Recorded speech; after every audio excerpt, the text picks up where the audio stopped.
Chapter 1. The Sorting That Shook Hogwarts.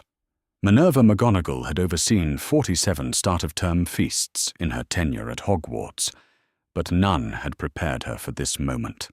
The Great Hall buzzed with its usual September energy, first years clustering nervously by the doorway, while older students called greetings across house tables. Floating candles cast their familiar golden glow over the 4 long tables, and the enchanted ceiling reflected a star-scattered sky. Everything appeared exactly as it should be on the evening of September 1st.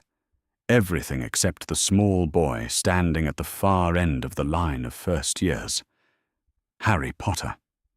Minerva's breath caught in her throat as she truly looked at him for the first time since that November night 10 years ago, when she'd watched Albus place him on a doorstep like an unwanted parcel.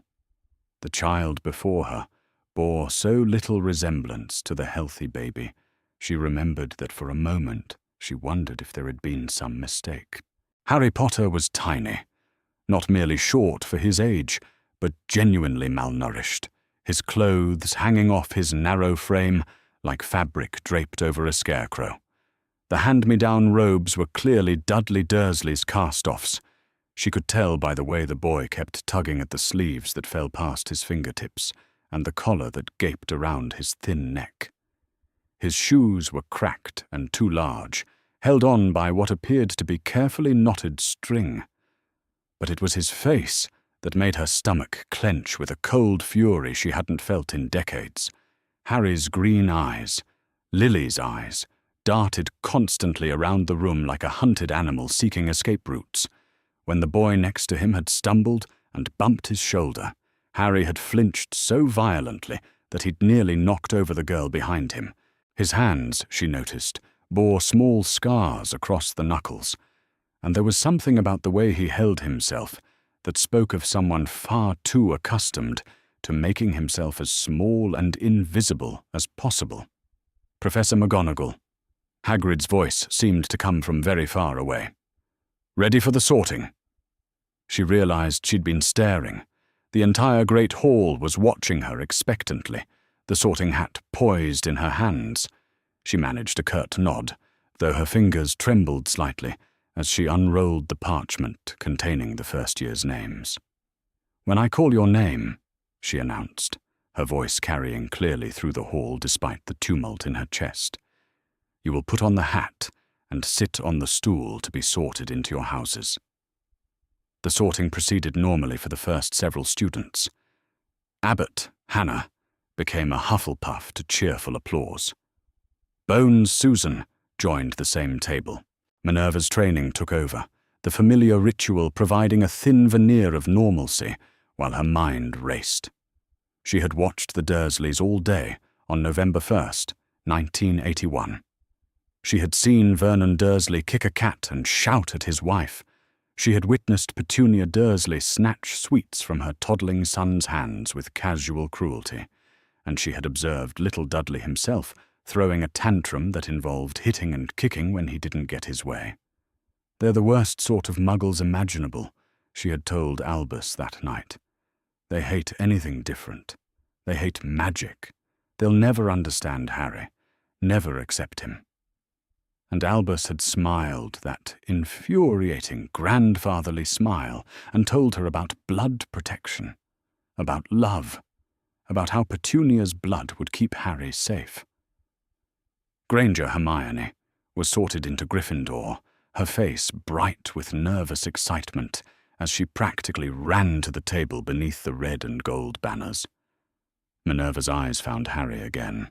He was closer to the front now, and she could see more details that made her heart sink further.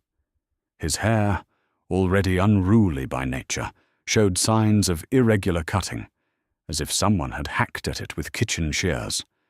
There was a thin white scar just above his left ear that hadn't been there as a baby, and when he'd turned his head slightly, she'd caught sight of his profile and realized with mounting horror that his nose had been broken at some point and healed improperly. How many warning signs had they all missed? How many times had this child suffered while the wizarding world celebrated him as their savior. Longbottom, Neville, was sorted into Gryffindor, nearly running to the table in his relief. Malfoy, Draco. The sorting hat barely touched the pale boy's head before announcing, Slytherin. Draco strode confidently to his house table, every inch the purebred air. As he passed Harry in line, he looked the smaller boy up and down with undisguised disdain.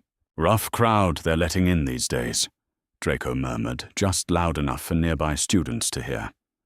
Harry's shoulders hunched further, and Minerva saw his hands clench into fists at his sides, but he said nothing, didn't even look up, the response of a child well trained in keeping quiet when mocked. Patil, Padma, Ravenclaw, Patil, Parvati, Gryffindor, and then there were only 3 names left on her list. Potter, Harry. The whisper that ran through the great hall was like wind through wheat.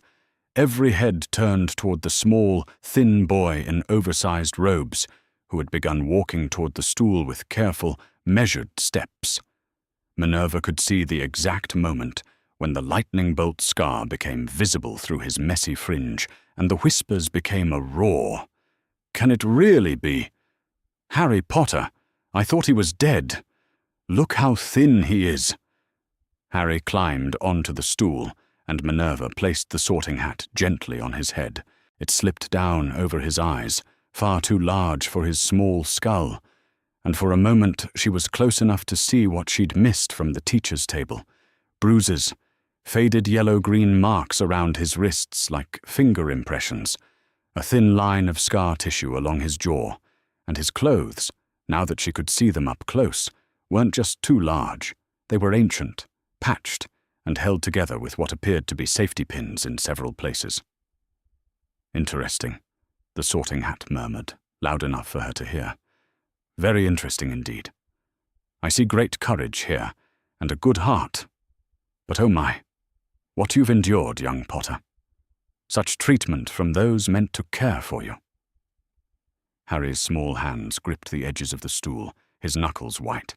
Difficult, very difficult, the hat continued, and Minerva realized with growing alarm that it was speaking not just to Harry, but about him, revealing far more than it usually did during a sorting. Plenty of nerve, I see. A good mind, despite those who would have preferred you to remain ignorant. But where to put you? You could do well in Slytherin. It would help you on the way to greatness, and you've certainly learned to be cunning when survival demanded it. A hiss ran through the great hall at the suggestion of Harry Potter in Slytherin. Minerva saw several Gryffindor students lean forward in alarm, but no, the hat said thoughtfully. I see where your heart truly lies. You would do anything to protect others from suffering what you have suffered. You would give everything for those who show you even the smallest kindness. Better be. Gryffindor. The great hall erupted in celebration, the Gryffindor table pounding on the benches and cheering as Harry Potter, the boy who lived, walked unsteadily toward them. But Minerva barely heard the noise. The hat's words echoed in her mind like a death knell. What you've endured. Such treatment from those meant to care for you. Survival demanded it. This was not the pampered prince the wizarding world had imagined. This was not a boy who had been cherished and protected. This was a child who had learned cunning for survival, who would give everything to those who showed him kindness because he had received so little of it himself. As Harry reached the Gryffindor table and was welcomed with backslaps that made him flinch, Minerva's eyes found Albus Dumbledore at the head table. The headmaster was watching the celebration with a serene smile, his eyes twinkling behind half-moon spectacles, as if nothing in the world could please him more. The rage that had been building in her chest for the past hour finally crystallized into something sharp and decisive.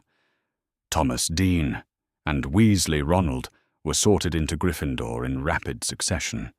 but Minerva's attention remained fixed on Harry. She watched him accept congratulations from his new housemates with the careful politeness of someone unaccustomed to positive attention. She saw him startle slightly when Ron Weasley sat down beside him and immediately began chattering in the easy, unconscious way of a child who had never learned to fear casual contact. When Albus rose to give his start-of-term speech, his voice carrying effortlessly through the hall, Minerva found herself unable to focus on his words. Instead, she watched Harry's face during the speech, noting how the boy's eyes kept darting toward the exit doors and how he seemed to be barely breathing whenever Dumbledore's gaze swept in his direction. This child was afraid, not just nervous or overwhelmed by the attention, but genuinely, deeply afraid in the way that spoke of learned helplessness and repeated disappointment. "Tuck in," Dumbledore concluded, and the tables filled with food in the traditional display of Hogwarts abundance. Minerva watched, frozen with appalled recognition, as Harry stared at the feast with the wide eyes of someone who had never seen so much food in one place. She saw him glance around nervously, as if waiting for someone to tell him he wasn't allowed to eat, before finally reaching for a single dinner roll with the careful movements of someone rationing himself, even in the face of plenty. Hermione Granger, bless her, immediately began piling food on Harry's plate with the bossy efficiency that would define her character, chattering about how excited she was to be at Hogwarts. Ron, whose own plate was loaded high, encouraged Harry to try the treacle tart. Their casual assumption that Harry belonged, that he deserved to eat as much as anyone else, seemed to bewilder him. That was when Minerva McGonagall made the decision that would change everything. She stood up from the head table, her chair scraping against the stone floor with a sound that somehow carried through the noise of 500 students talking and eating. Conversations began to die as professors and students alike turned to look at her. "Headmaster," she said, her voice pitched to carry through the great hall. "I wonder if I might have a word." Albus looked up from his conversation with Professor Flitwick, eyebrows raised in mild surprise. "Of course, Minerva. Shall we step into my office?" "No." The word came out sharper than she'd intended, but she found she didn't care. "I think this conversation needs to happen here, in front of everyone." The great hall fell completely silent. Even the ghosts stopped their chattering to listen. "Minerva," Albus said softly, his voice carrying a warning note. "Perhaps this is not the time." "On the contrary," Minerva cut him off, walking slowly down from the head table toward the center of the hall, where everyone could see her. "I believe this is exactly the time. You see, Headmaster, I have a question about our newest, Gryffindor." She gestured toward Harry, who had gone very pale and was looking between her and Dumbledore with obvious terror. "Harry Potter has just been sorted into my house, and I find myself curious about his preparation for Hogwarts life." "I'm not sure I understand. Don't you?"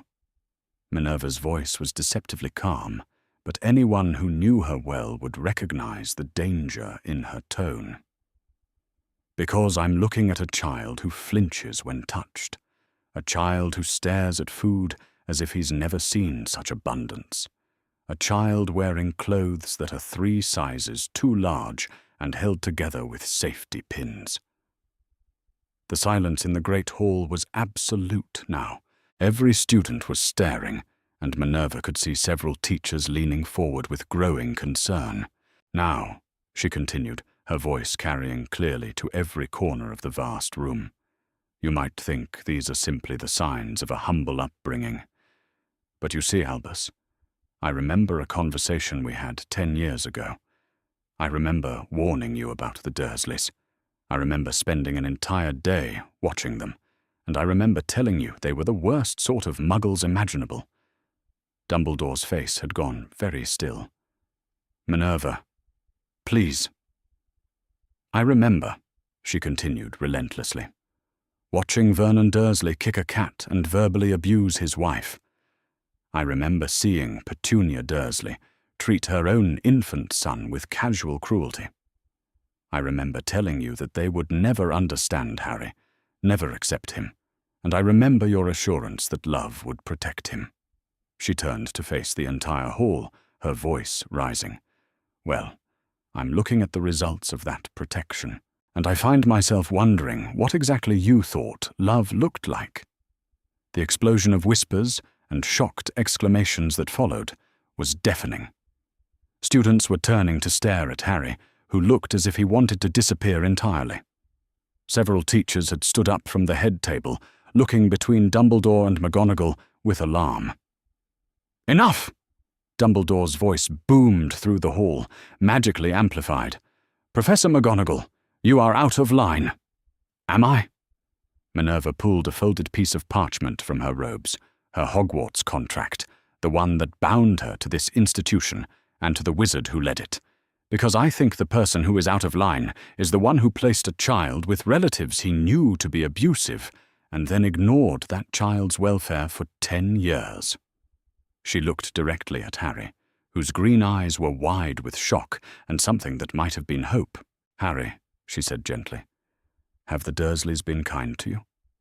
The boy opened his mouth, closed it, looked frantically toward Dumbledore, and then back to her. In the silence, his whispered "no" carried to every corner of the great hall. "Have they fed you properly?" Another whispered "no." "Have they given you proper clothes, proper shelter, proper care?" "No." This time his voice was slightly stronger. Minerva turned back to Dumbledore, whose face had gone pale. 10 years, she said, her voice carrying the weight of accumulated fury. 10 years of neglect, of abuse, of a child being treated as less than human while you assured the wizarding world he was safe and loved.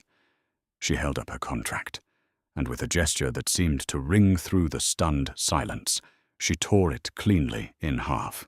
"I will not be party to this any longer. I will not serve an institution that places political convenience above the welfare of children. I resign." The parchment pieces fluttered to the stone floor like broken promises. Minerva walked directly to the Gryffindor table, where Harry sat frozen with shock. She extended her hand to him, slowly, carefully, as one might approach a frightened animal. "Come along, Harry," she said gently. "Let's go somewhere we can talk properly." Harry stared at her extended hand for a long moment, then looked back at Dumbledore, who was standing behind the head table with an expression of controlled panic. "It's all right," Minerva said softly. "You have a choice now." Harry Potter, 11 years old and weighing perhaps half what he should, took Minerva McGonagall's hand and stood up from the Gryffindor table. Together, they walked toward the great oak doors of the hall, the sound of their footsteps echoing in the absolute silence.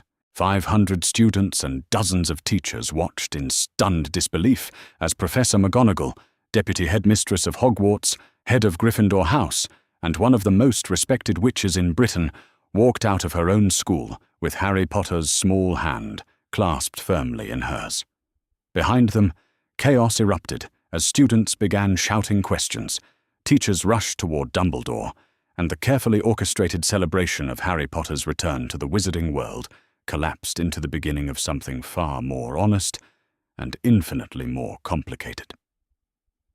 The great hall doors swung shut behind them with a resounding boom, cutting off the noise, and leaving Minerva and Harry alone in the corridor beyond.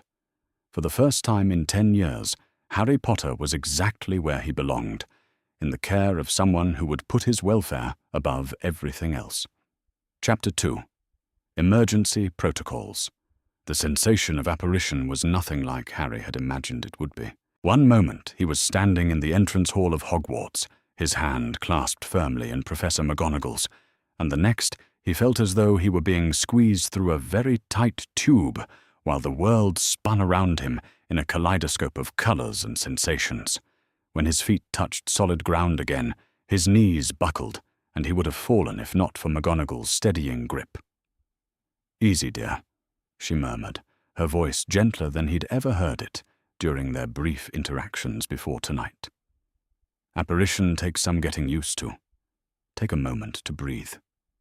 Harry blinked, trying to focus his vision, and found himself standing in what appeared to be the reception area of a hospital.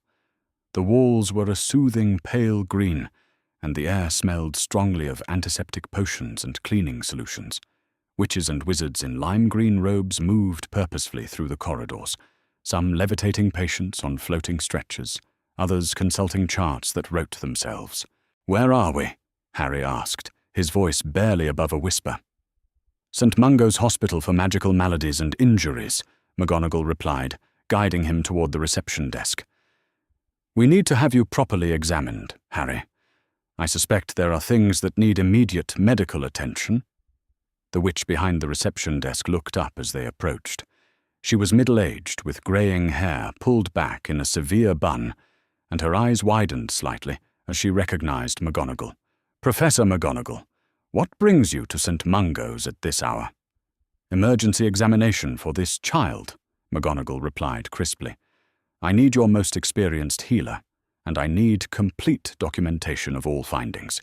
This is a potential case of chronic abuse and neglect." The receptionist's expression shifted immediately from casual professionalism to sharp concern. Her eyes flicked to Harry, taking in his oversized clothing and thin frame, and her mouth tightened. "Of course, Professor. I'll page Healer Strout immediately. She's our head of pediatric magical medicine." She tapped her wand against a small crystal on her desk, and Harry heard a faint chiming sound echo somewhere in the depths of the hospital. Within minutes, a tall witch with kind brown eyes and greying auburn hair approached them. She wore the lime-green robes of a St. Mungo's healer, and there was something about her manner that immediately put Harry more at ease than he'd felt in hours. "I'm Healer Strout," she said, offering Harry a warm smile before turning to McGonagall. "Professor, what seems to be the issue?" McGonagall's jaw tightened. "This is Harry Potter. He has just been rescued from an abusive home situation, and I have reason to believe he has suffered years of medical neglect. I need a complete examination with full documentation." Healer Strout's eyebrows rose, but her professional composure never wavered. "I see. Mr. Potter, would you be willing to come with me for an examination? Professor McGonagall can accompany you, if that would make you more comfortable." Harry looked up at McGonagall uncertainly. The last time an adult had suggested he needed medical attention, Uncle Vernon had locked him in his cupboard for 3 days, without meals. But McGonagall's hand was still resting gently on his shoulder, and something about her presence made him feel safer than he had in, well, possibly ever. "All right," he said quietly. Healer Strout led them to a private examination room, painted in cheerful yellow, with moving pictures of Quidditch players on the walls. Harry found himself staring at them in fascination. He'd never seen moving pictures before tonight. "Now then," Healer Strout said gently, pulling on a pair of diagnostic gloves that shimmered with magical enhancement. "I'm going to run some basic health monitoring spells. They won't hurt at all. You might just feel a slight tingling sensation. Is that all right?" Harry nodded, though he tensed slightly as she raised her wand. The first spell caused a warm, golden light to surround him, and true to her word, it didn't hurt. If anything, it felt rather pleasant, like standing in sunshine. But as the light faded, Healer Strout's expression grew increasingly grim. "Chronic malnutrition," she murmured, making notes on a chart that wrote itself. "Severe growth stunting. Evidence of repeated untreated injuries." She paused, her wand movements becoming more precise. "Mr. Potter, I'm going to need you to remove your shirt so I can examine some of these injuries more closely. Professor McGonagall, would you mind assisting?" What followed was the most thorough medical examination Harry had ever received, which, admittedly, was not saying much, considering he'd never actually been taken to a doctor before. Healer Strout documented everything with gentle efficiency: the old break in his nose, the network of faded scars across his back from Vernon's belt, the finger-shaped bruises around his wrists that were only just beginning to fade. "When did you last have a proper meal, Mr. Potter?" she asked as she examined his ribs, which were far too visible through his thin skin. I'm not sure," Harry admitted. "Aunt Petunia gave me a piece of toast yesterday morning, I think, before we came to London." McGonagall made a sound that might have been a suppressed sob. "And before that?" Healer Strout asked gently. Harry tried to think. "She made me cook breakfast for Uncle Vernon and Dudley the day before. I had some of the leftover bacon fat with bread." "I see." Healer Strout's voice was carefully controlled. "And how often would you say you get full meals?" Harry faltered, not sure how to answer. The question seemed to assume that he got full meals at some regular interval, which wasn't really how things worked at Privet Drive. "When I haven't been bad, sometimes Aunt Petunia lets me finish what Dudley doesn't eat." The silence in the room was absolute. "Mr. Potter," Healer Strout said very quietly, "you are severely underweight and showing signs of chronic nutritional deficiency. Your growth has been significantly stunted, and you have evidence of multiple healed fractures that were never properly treated. In addition to that, you have extensive scarring, consistent with repeated physical punishment." She turned to McGonagall, her professional composure cracking slightly. "Professor, this child needs immediate intervention. I'm recommending emergency nutritional support and a full course of healing potions for the untreated injuries. But more than that, he cannot be returned to the environment that caused this damage." McGonagall nodded grimly. "I have no intention of allowing that to happen. Healer Strout, I need you to prepare a complete medical report documenting all of your findings. I intend to take this matter directly to the Department of Magical Law Enforcement." "Of course," Healer Strout replied. "I'll have the full documentation ready within the hour." She turned back to Harry with a gentle smile. "Mr. Potter, I'm going to give you a nutritional enhancement potion and start you on a regimen of healing drafts. You should begin feeling better quite quickly." As Healer Strout bustled about preparing the potions, McGonagall stepped out into the corridor to use the flu network in the hospital's communication room. Harry could hear her voice through the thin walls, though he couldn't make out the words clearly. "Amelia? Yes, I know it's late. I need you at St. Mungo's immediately. It's about Harry Potter, and it's urgent." When McGonagall returned, she was followed by a stern-looking witch with greying hair and sharp grey eyes.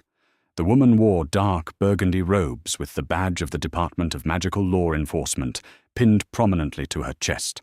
"Professor McGonagall," the woman said briskly, "I came as soon as I could. This is Amelia Bones, head of the DMLE," McGonagall explained to Harry. "She's here to help make sure you're properly protected."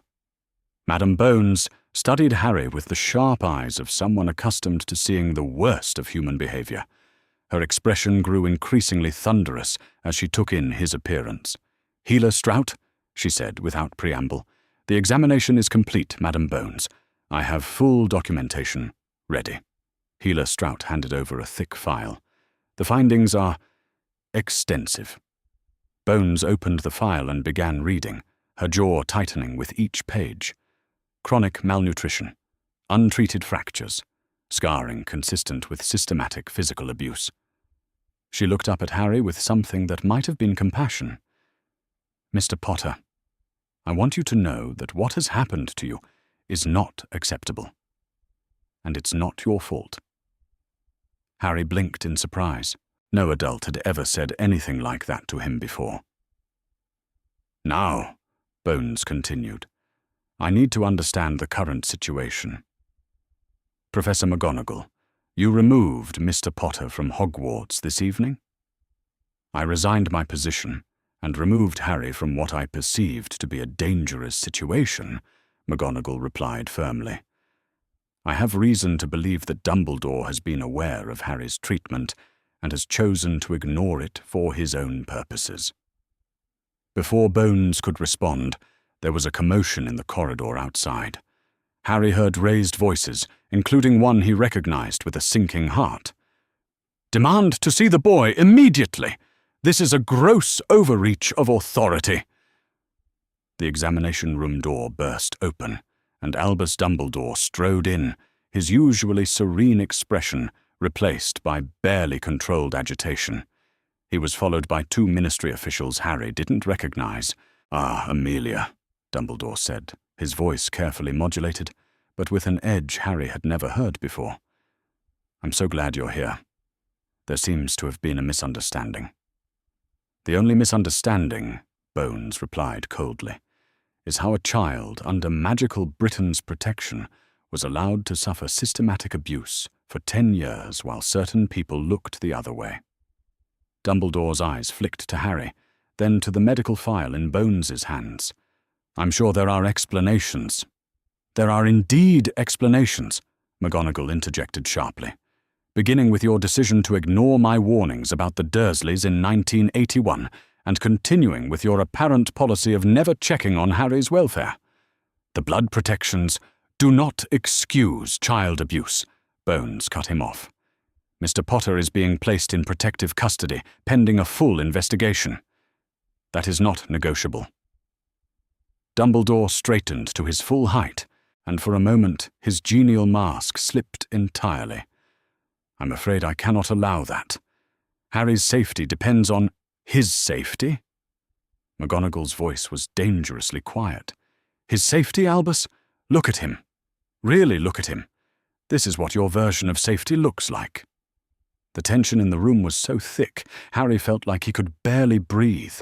All these adults were arguing about him, over him, as if he weren't there. It was horribly familiar. Adults making decisions about his life while treating him as if he had no say in the matter. "What do you want, Harry?" The question came from Madame Bones, and it was so unexpected that Harry actually startled. Everyone in the room turned to look at him, and he realized with a shock that an adult was actually asking for his opinion. He looked around the room at all the expectant faces. "I don't want to go back to the Dursleys." The words came out barely above a whisper, but they seemed to echo in the sudden silence. "There," Bones said with satisfaction. "That settles it. Mr. Potter will be placed in protective custody while we investigate this matter thoroughly." "I have the perfect placement," McGonagall said quietly. "Arthur and Molly Weasley. They're a wizarding family with experience with children Harry's age. Arthur works for the ministry, and they can provide a safe, loving environment." "The Weasleys," Dumbledore's voice was sharp. "Minerva, I hardly think—" "You no longer have any say in this matter, Albus," McGonagall replied coolly. "You forfeited that right when you chose politics over child welfare." As if summoned by the mention of politics, there was another commotion in the corridor. This time, however, it was the distinctive voice of Rita Skeeter that cut through the noise. Sources at Hogwarts confirm that Deputy Headmistress McGonagall dramatically resigned during tonight's welcoming feast. "Oh, wonderful," Bones muttered. "The vultures have arrived." McGonagall, however, straightened with what looked like grim satisfaction. "Actually, Amelia, this might be exactly what we need." She stepped toward the door, then paused and looked back at Harry. "Would you be all right if I spoke with the reporter, Harry? I think it's important that people know the truth about what's happened to you." Harry considered this. The idea of people knowing about his life with the Dursleys was terrifying, but the idea of other children suffering the way he had suffered, while adults who could help chose to look the other way, was somehow worse. "All right," he said quietly. McGonagall nodded once, sharply, and swept from the room. Through the open door, Harry could hear her clear voice addressing Rita Skeeter. "Mrs. Skeeter, Professor McGonagall, I believe you'll find I have quite a story for you." 20 minutes later, Harry found himself in the passenger seat of a ministry car, with Madame Bones driving and an official escort following behind. McGonagall sat beside him in the back seat, her hand resting gently on his shoulder. "Where are we going?" he asked. "The Burrow," McGonagall replied. The Weasley family home. Arthur and Molly have 7 children, and they've agreed to let you stay with them while the investigation proceeds. They don't mind. McGonagall's expression softened.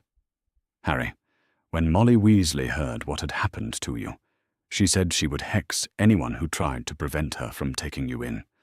The Weasleys are good people. They'll take care of you. Harry looked out the window at the countryside passing by in the darkness. For the first time in his life, adults were taking action to protect him.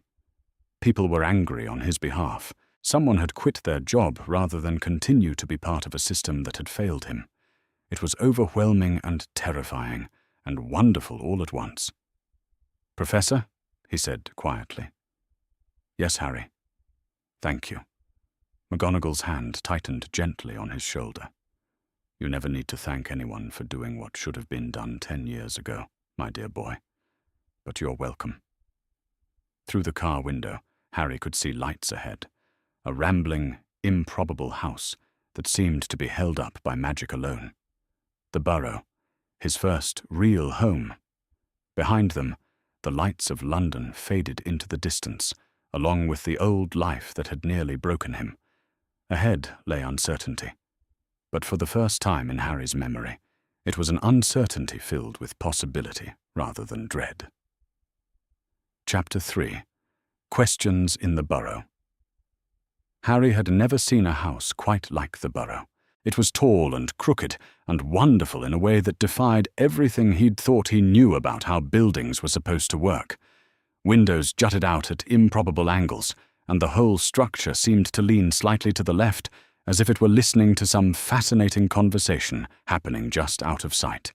Warm golden light spilled from every window, and the air around it hummed with a contentment that Harry could feel in his bones. "Home sweet home," Arthur Weasley said cheerfully, as he led Harry and McGonagall up the winding path to the front door. "It's not much to look at, but it's ours." Before they could knock, the door burst open to reveal a plump woman with kind eyes and greying red hair pulled back in a messy bun. She was wearing a flour-dusted apron over robes that had clearly seen years of family life, and her face lit up when she saw Arthur. "Arthur, you're back, and oh."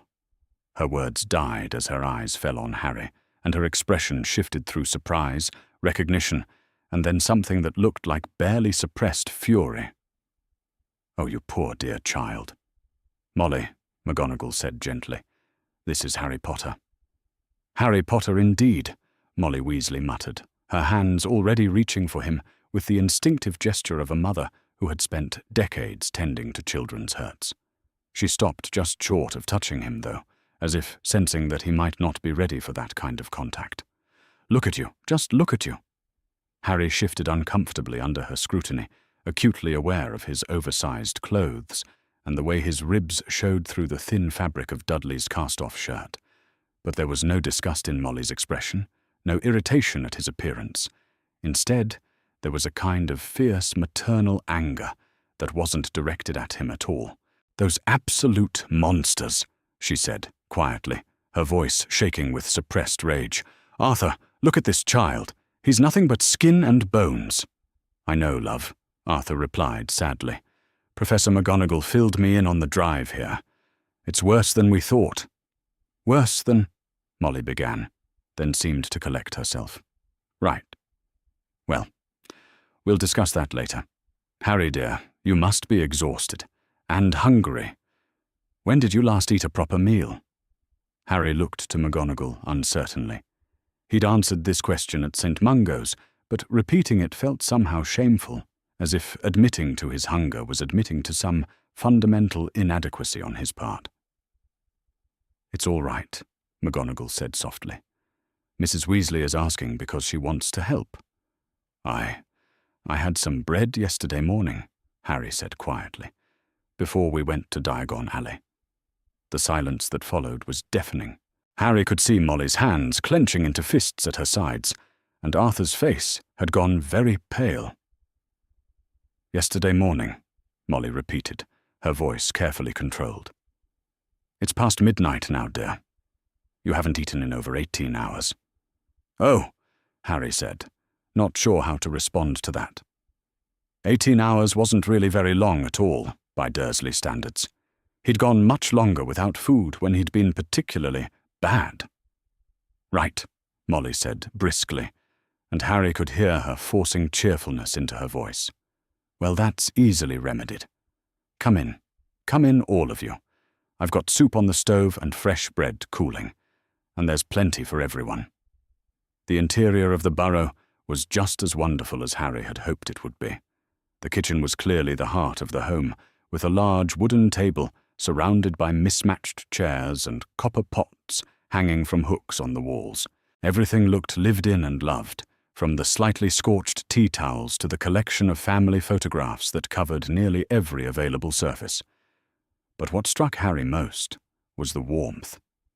Not just the physical warmth from the large stove that dominated one wall, but the emotional warmth that seemed to permeate every corner of the room. This was a place where children laughed and parents worried, and everyone belonged without question. "Sit," Molly ordered gently, steering Harry toward a chair at the kitchen table. "Let me get you some food." Within moments, she had placed a steaming bowl of soup in front of him, along with a thick slice of buttered bread and a tall glass of what appeared to be pumpkin juice. The smell alone was enough to make Harry's mouth water. He couldn't remember the last time he'd smelled anything quite so appetizing. "Go on," she urged kindly. "Eat up." Harry picked up the spoon with hands that trembled slightly. The soup was rich and hearty, full of vegetables and tender chunks of meat, and it was the most delicious thing he'd ever tasted. He forced himself to eat slowly, mindful of McGonagall's presence and the way the Weasleys were watching him with barely concealed concern. "Arthur," McGonagall said quietly while Harry ate, "we need to discuss the legal situation." Arthur nodded gravely. "Of course, though perhaps we should wait until the children—" "Dad?" a voice called from the stairway. "Mum said you were back. How did it go at the ministry?" A boy who looked to be about Harry's age appeared at the bottom of the stairs, followed by two identical boys who were clearly several years older. All three had the distinctive red hair of the Weasley family, and all three stopped dead when they saw Harry sitting at the kitchen table. "Ron, Fred, George," Arthur said calmly. "Come and meet Harry Potter." The introductions that followed were awkward in the way that introductions often are when everyone involved is trying very hard not to stare. Ron, Harry learned, was indeed 11 and would be starting Hogwarts in a few days. Fred and George were 13-year-old twins who seemed to communicate primarily through meaningful looks and half-finished sentences. "So you're really him," Ron said finally, his eyes drifting inevitably toward Harry's forehead. "You really defeated you-know-who when you were a baby." "I suppose," Harry replied uncomfortably. "I don't remember it." "Course you don't," George said reasonably. "You were only a baby. Blimey, though, you're smaller than I expected." "George!" Molly warned sharply. "What? I just meant—" "We know what you meant," Fred interrupted. "And Mum's right. You can't just go around commenting on people's size." "Even when they're famous?" George asked with genuine curiosity. "Especially when they're famous," Arthur said firmly. "Harry isn't here because he's the boy who lived. He's here because he needed somewhere safe to stay." "Safe from what?" Ron asked, and Harry could hear the confusion in his voice. "I thought he was living with his relatives." "Muggles, but still family." The adults exchanged glances, and Harry saw McGonagall nod slightly to Arthur. "Boys," Arthur said carefully, "Harry's relatives haven't been kind to him. In fact, they've been quite the opposite of kind. That's why Professor McGonagall brought him here tonight." "What do you mean, not kind?" Fred asked, his usual joking demeanor replaced by something more serious. Arthur seemed to struggle with how to explain. "They hurt him," he said finally. "They didn't give him enough food or proper clothes or medical care when he needed it. They treated him very badly for a very long time." The silence that followed was heavy with incomprehension. Harry could see Ron and the twins trying to process this information, their faces cycling through confusion, disbelief, and growing anger. "But," Ron started, then stopped. "But why would they do that? He's just a kid, and he's their nephew." "Some people," McGonagall said quietly, "are not capable of love, and some people choose to express their fear and hatred through cruelty to those who cannot defend themselves." "That's horrible," George said, his voice unusually subdued. "It is," Arthur agreed, "which is why we're going to make sure Harry knows what a real family looks like." Harry, who had been listening to this conversation with growing mortification, finally spoke up. "You don't have to talk about me like I'm not here," he said quietly. "And you don't have to. I don't want to be a bother." "A bother?" Molly's voice was sharp with indignation. "Harry Potter, you are not a bother. You are a child who needed help, and helping children is what families do." "But I'm not family," Harry pointed out logically. I'm nobody special." The reaction to this statement was immediate and unanimous. "Nobody special?" Ron sputtered. "You're Harry Potter. More importantly," Molly said firmly, "you are a child who deserves love and safety and proper care. That makes you special enough." "Besides," Fred added with a grin that was trying very hard to be cheerful, "anyone who can make McGonagall quit her job and storm out of Hogwarts has got to be pretty special." "She really did that?" George asked, with something approaching awe. "McGonagall actually resigned. In front of the entire school," Arthur confirmed. "Tore up her contract and everything, according to the reports we're hearing." McGonagall, who had been sitting quietly through this exchange, cleared her throat. "I did what needed to be done. Harry deserved an advocate, and if that meant leaving my position at Hogwarts, then that was a small price to pay."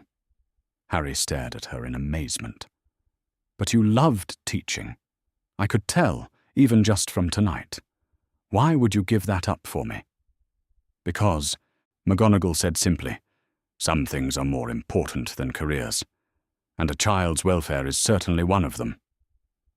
The conversation continued for another hour as Harry slowly worked his way through not just the soup, but a second helping, then a thick slice of treacle tart that Molly produced from somewhere, followed by another glass of pumpkin juice. It was more food than he typically ate in several days, and he could feel his body responding to the nutrition with something approaching disbelief. Eventually, though, exhaustion began to catch up with him. The day had been overwhelming in every possible way, and the warmth of the kitchen and the gentle murmur of conversation was making it difficult to keep his eyes open. "Poor lamb's dead on his feet," Molly observed kindly. "Ron, why don't you show Harry up to your room? I've already put fresh sheets on the camp bed." "Course, Mum," Ron replied, jumping up from his chair with the easy energy of an 11-year-old who hadn't just lived through the most dramatic day of his life. "Come on, Harry. Our room's up here." Ron's bedroom was exactly what Harry would have expected from a boy his age, cluttered with Quidditch posters, school books, and what appeared to be several sets of wizard chess pieces. But what struck Harry most was the camp bed that had been set up next to Ron's regular bed, complete with soft-looking blankets and a pillow that actually appeared to be designed for sleeping on rather than just taking up space. "It's not much," Ron said apologetically, "but it's better than the floor." Harry stared at the bed, his bed at least for tonight, and felt something tight in his chest begin to loosen. "It's perfect," he said honestly. "Thank you." "No problem," Ron replied easily. "That's what families do, right?" And for the first time in his life, Harry thought he might actually understand what that meant. He changed into a pair of Ron's pajamas, which were too long in the arms and legs, but infinitely more comfortable than anything he'd worn in years, and settled into the camp bed. The mattress was soft, the blankets were warm, and for the first time in memory, no one was shouting at him, or threatening him, or demanding that he justify his existence. As he drifted off to sleep, Harry could hear the soft murmur of adult voices from downstairs, Arthur and McGonagall discussing legal procedures and safety measures, and all the complicated things that adults had to worry about when a child's life fell apart and had to be rebuilt. But for once, those weren't his problems to solve. For once, the adults were handling things, and all he had to do was sleep safely in a warm bed in a house where children were wanted and protected and loved. It was the first truly peaceful sleep Harry Potter had ever experienced. He woke the next morning to the sound of something tapping persistently at the window. Blinking in confusion, he sat up to see a beautiful, snowy owl perched on the windowsill, a letter tied to her leg. "Hedwig?" he said in amazement, recognizing the owl Hagrid had bought him for his birthday. Ron, who was already awake and getting dressed, looked over with interest. "That's your owl? She's brilliant. How did she find you here?" "Owls are very good at finding their owners," Harry said, moving to open the window. "I wonder what she's carrying." But as soon as he untied the letter and saw the angry scrawl of his uncle's handwriting, his blood ran cold. The letter was short and to the point. "Boy, you've made a terrible mistake. We will not be made fools of by your lies and attention-seeking. You belong with us, and we will have you back. Do not think that your freakish friends can protect you forever. You will regret this. Uncle Vernon." Harry's hands were shaking as he finished reading.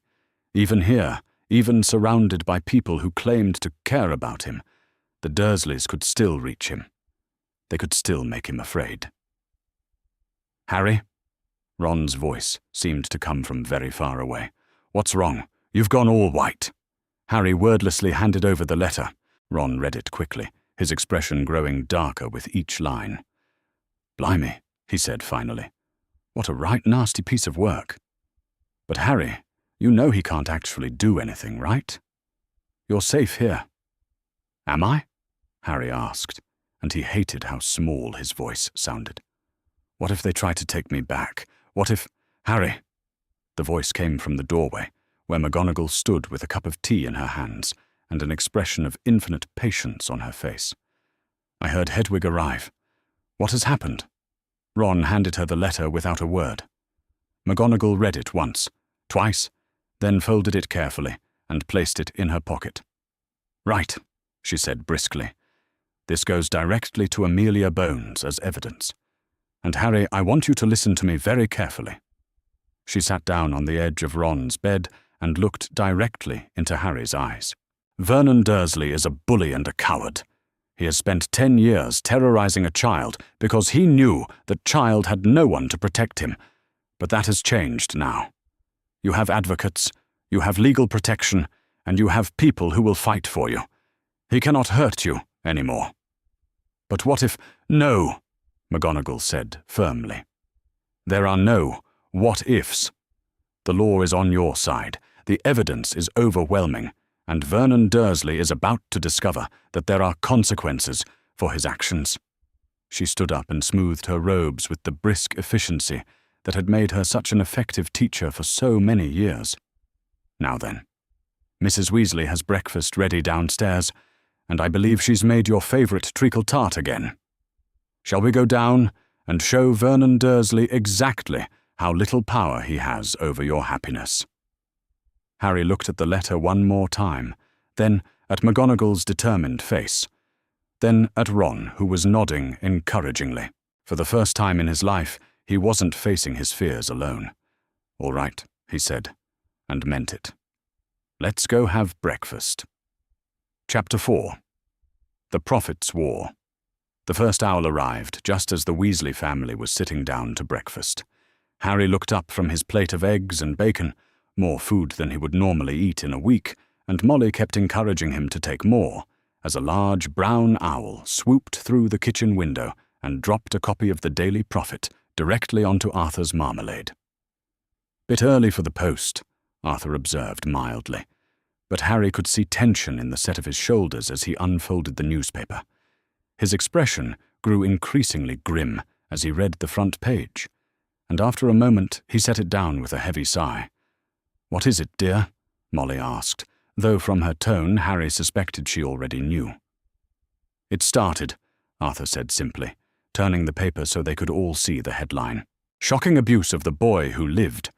revealed Deputy Headmistress McGonagall resigns in dramatic Hogwarts protest. The photograph below the headline showed McGonagall standing outside St. Mungo's, her face set in lines of determination as she spoke to Rita Skeeter. Even in the black and white newsprint, her anger was clearly visible. "Read it aloud, Dad," Fred suggested quietly. For once, neither he nor George was making jokes. Arthur cleared his throat and began to read in the measured voice he used for ministry documents.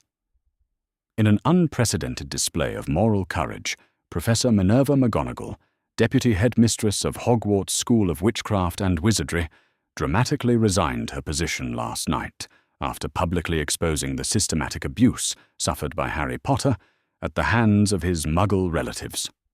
Harry felt his stomach clench as Arthur continued reading. The article laid out everything: the medical evidence from St. Mungo's McGonagall's 1981 warnings to Dumbledore, Harry's own testimony about his treatment at Privet Drive.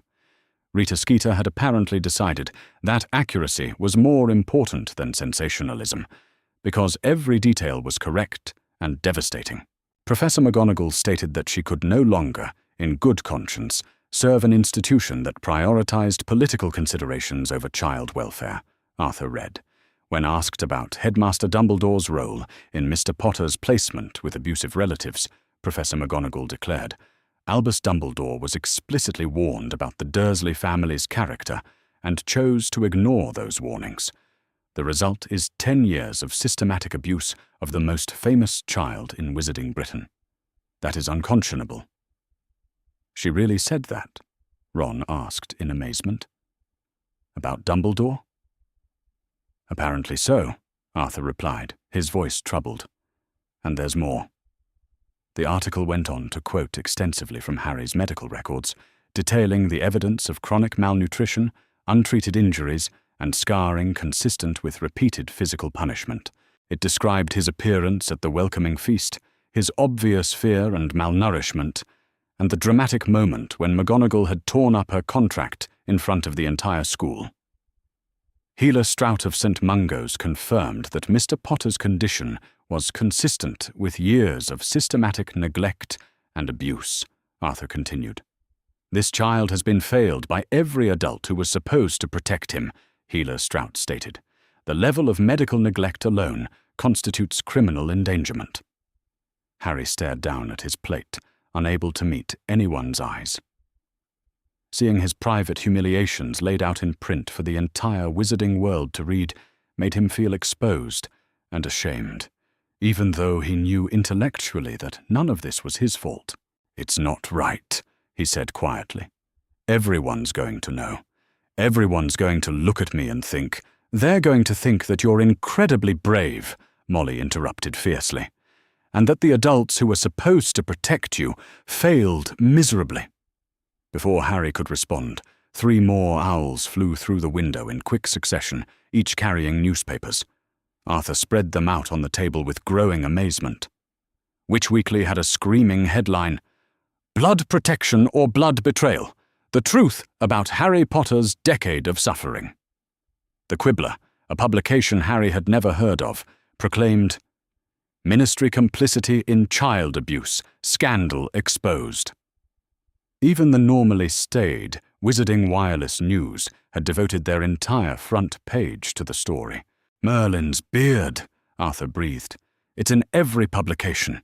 The whole wizarding world is going to know by noon." "Good." McGonagall's crisp voice came from the kitchen fireplace, where her head had appeared in the green flames of the Flu Network.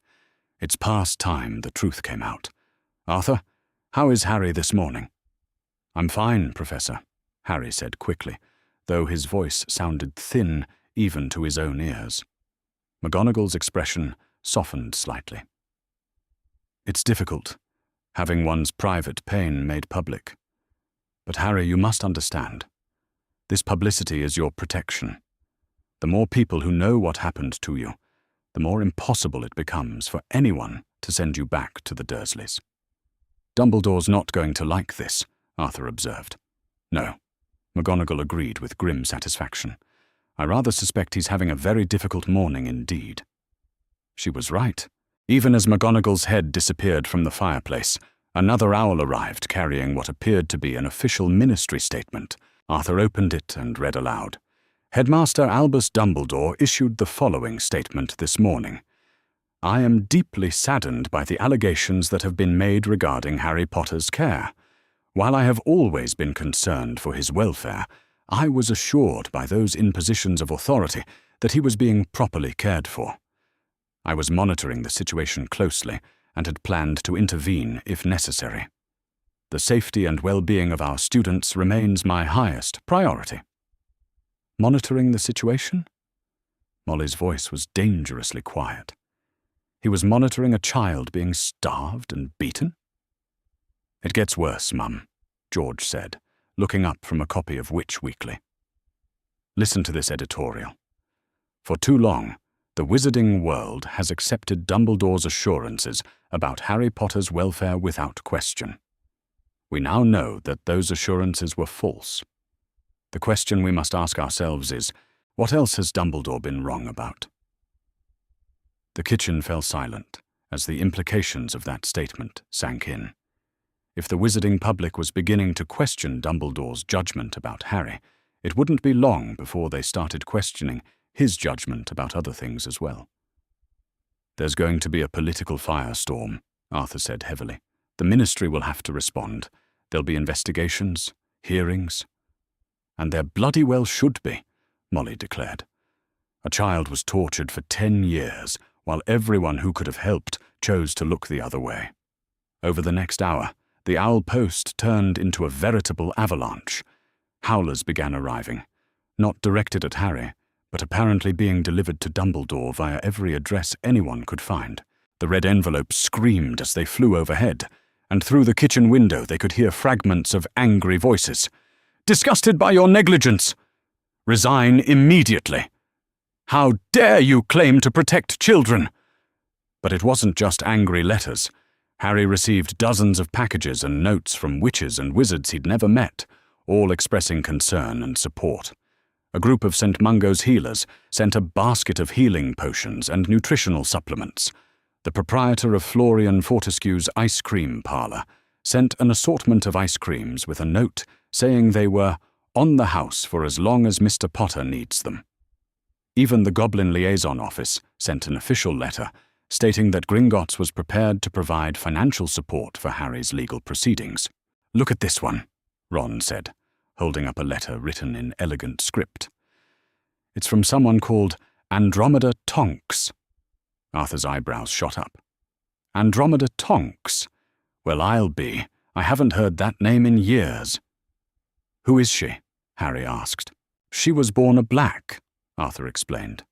Sister to Bellatrix Lestrange and Narcissa Malfoy, but she was cast out of the family for marrying a Muggle-born. She's a healer now, I believe, and has a daughter about Percy's age. Ron read the letter aloud. Dear Mr. Potter, I write to express my absolute support for Professor McGonagall's courageous actions on your behalf. As someone who has experienced the cruelty that can exist within supposedly respectable families, I want you to know that you are not alone. The Black family motto has always been toujours pur, always pure. But I have learned that true purity comes from protecting the innocent, not from maintaining appearances. You have my complete support, and if there is anything I can do to help ensure your safety and well-being, please do not hesitate to contact me. That's actually really kind, Harry said, surprised by how much the letter meant to him. The idea that someone he'd never met cared enough to write, simply because she understood what it was like to be rejected by family, was oddly comforting. Oh, this is interesting, Arthur said, looking up from another official-looking document. Listen to this. It's from the Hogwarts Board of Governors. In light of recent revelations regarding the welfare of students under the care of Hogwarts School, the Board of Governors hereby calls for an immediate investigation into the policies and procedures governing student welfare. A formal hearing will be scheduled to review all decisions made regarding the placement and care of Harry Potter. They're actually going to investigate Dumbledore? Fred asked, with something like awe. Sounds like it, Arthur replied. And given the evidence that's already public, I can't imagine that investigation is going to go well for him.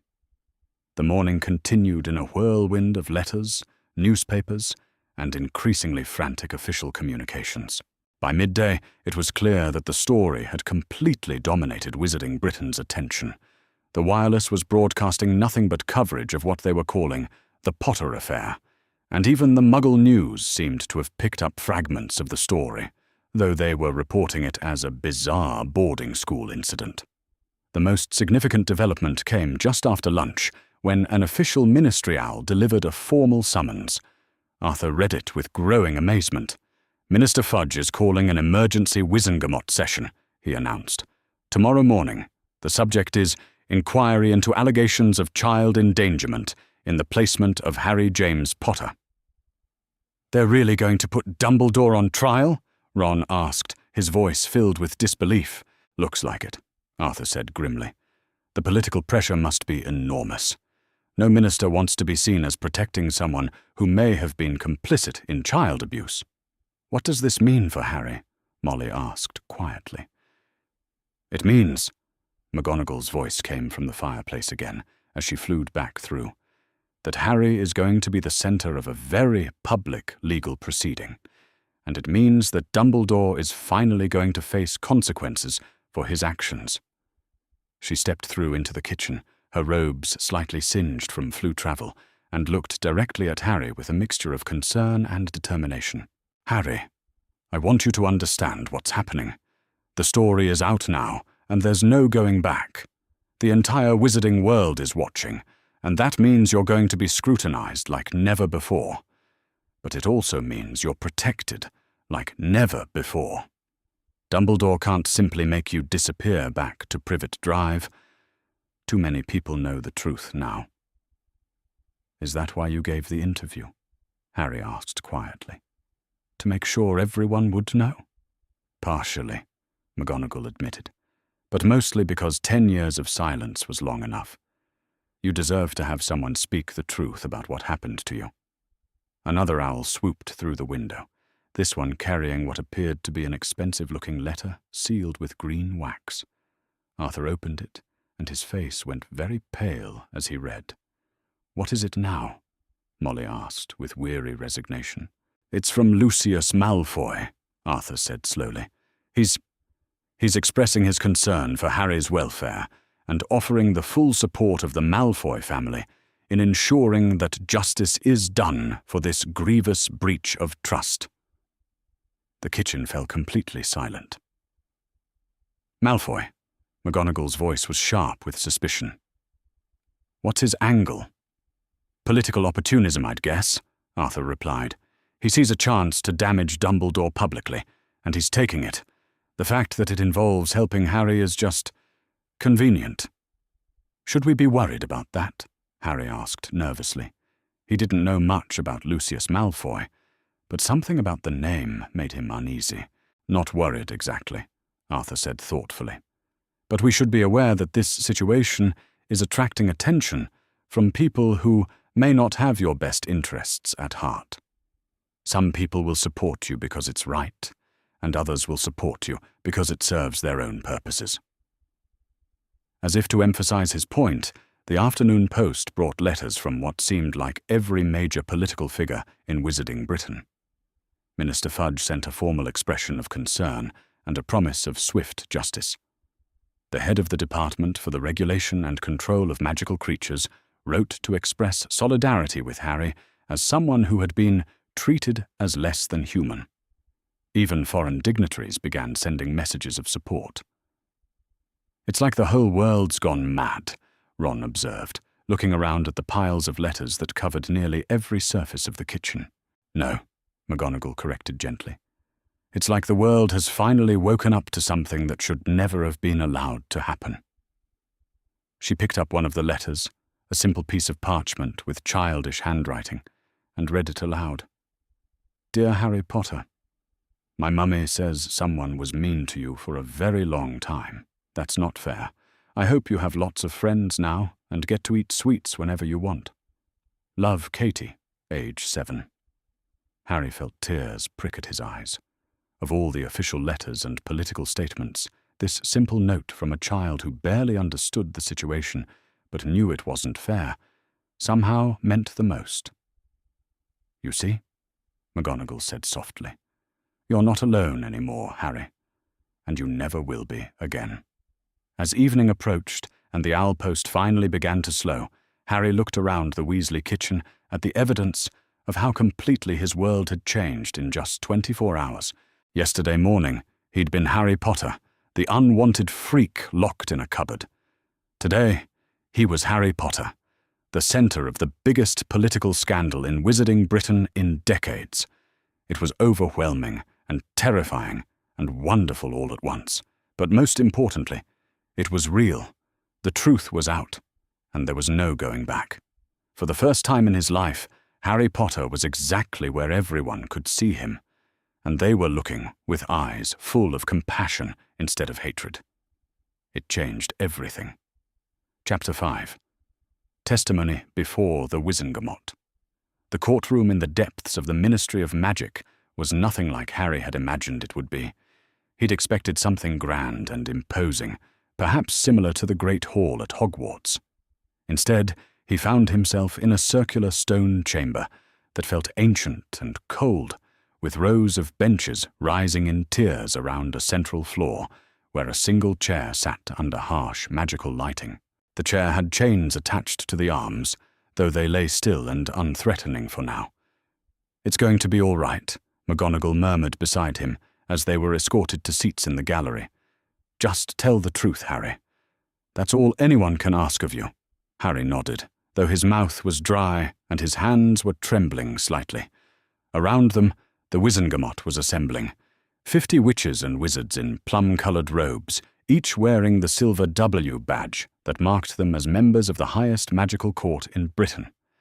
Some faces were kind, others stern, and a few looked openly skeptical. "All rise for Chief Warlock Cornelius Fudge," announced a court official, and the assembled crowd got to their feet as the Minister for Magic entered, wearing elaborate ceremonial robes and an expression of deep solemnity. "Be seated," Fudge called once he'd taken his place at the highest bench. "We are here today for an emergency session of the Wizengamot, called to investigate allegations of serious misconduct in the placement and care of Harry James Potter. Madam Bones, you may present your opening statement." Amelia Bones rose from her seat among the court officials, her grey hair pulled back severely, and her expression grimly determined. She held a thick folder of documents, and when she spoke, her voice carried clearly through the stone chamber. "Members of the Wizengamot," she began, "we are here today because a child, perhaps the most famous child in our world, was systematically abused for 10 years, while those charged with his protection looked the other way. The evidence I will present today is not pleasant, but it is necessary if we are to ensure that such a failure never happens again." She gestured toward a table covered with photographs and documents. "These are the medical records from St. Mungo's, documenting extensive evidence of chronic malnutrition, untreated injuries, and physical abuse. These are statements from witnesses who observed Mr. Potter's condition upon his arrival at Hogwarts. And these are contemporaneous documents from 1981, showing that certain parties were explicitly warned about the unsuitability of Mr. Potter's placement." A murmur ran through the assembled Wizengamot members. Several leaned forward to get a better look at the evidence. "The question before us today," Bones continued, "is not whether abuse occurred. The evidence for that is overwhelming. The question is whether those in positions of authority fulfilled their duty to protect a child, or whether they prioritized other considerations over his welfare." She sat down, and Fudge cleared his throat. "We will hear testimony from several witnesses. First, I call Professor Minerva McGonagall." McGonagall rose and walked to the witness chair with her characteristic brisk efficiency. She sat down and placed her hands calmly on the armrests, looking directly at the assembled court without fear. "Professor McGonagall," Bones said, standing again, "please tell the court about your observations of the Dursley family in 1981. I spent an entire day watching them, McGonagall replied clearly. From dawn until Albus arrived that evening. I observed Vernon Dursley kick a cat, verbally abuse his wife, and display numerous other signs of casual cruelty. I saw Petunia Dursley treat her own infant son with harshness and impatience. I watched young Dudley throw violent tantrums when denied anything he wanted. And did you share these observations with Headmaster Dumbledore? I did. I told him explicitly that the Dursleys were the worst sort of muggles imaginable. I warned him that they would never understand Harry, never accept him, and that placing him there was a mistake. What was his response? McGonagall's jaw tightened slightly. He assured me that the blood connection between Harry and his aunt would provide magical protection. He said that love would keep Harry safe. Did he ever check on Mr. Potter's welfare in the subsequent 10 years? Not to my knowledge. When I suggested doing so myself, I was told it was unnecessary and might compromise the protective enchantments. The murmur that ran through the courtroom this time was louder and more disturbed. Harry could see several Wizengamot members shaking their heads in disbelief. "Thank you, Professor McGonagall," Bones said. "Now I call Harry James Potter." Harry's legs felt like water as he stood up.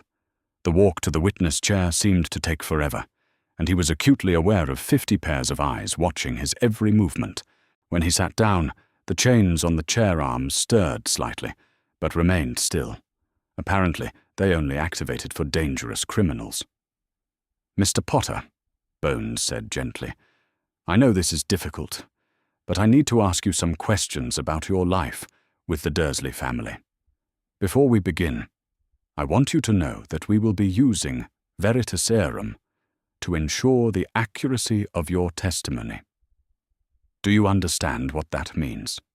Harry nodded.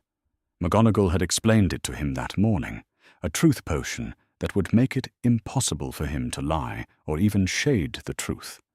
The idea was terrifying, but also oddly liberating. He wouldn't have to worry about whether people believed him. A court official approached with a small vial of clear liquid. 3 drops on the tongue," he said kindly. "You'll feel a slight floating sensation, and then you'll find it very easy to answer questions honestly." The potion tasted like nothing at all, but within moments, Harry felt as though his mind had become crystal clear. The nervous tension that had been building all morning melted away, replaced by a calm certainty. "Now then," Bones said, her voice still gentle, "please tell the court your full name and age." "Harry James Potter. I'm 11 years old." "Where have you lived for the past 10 years?" "Number 4, Privet Drive, Little Whinging, Surrey. With my aunt and uncle, Petunia and Vernon Dursley, and my cousin, Dudley. How would you describe your treatment in that household?" The truth came spilling out without any effort from Harry, as clear and factual as if he were reading from a textbook. "I was kept in a cupboard under the stairs until just before my 11th birthday.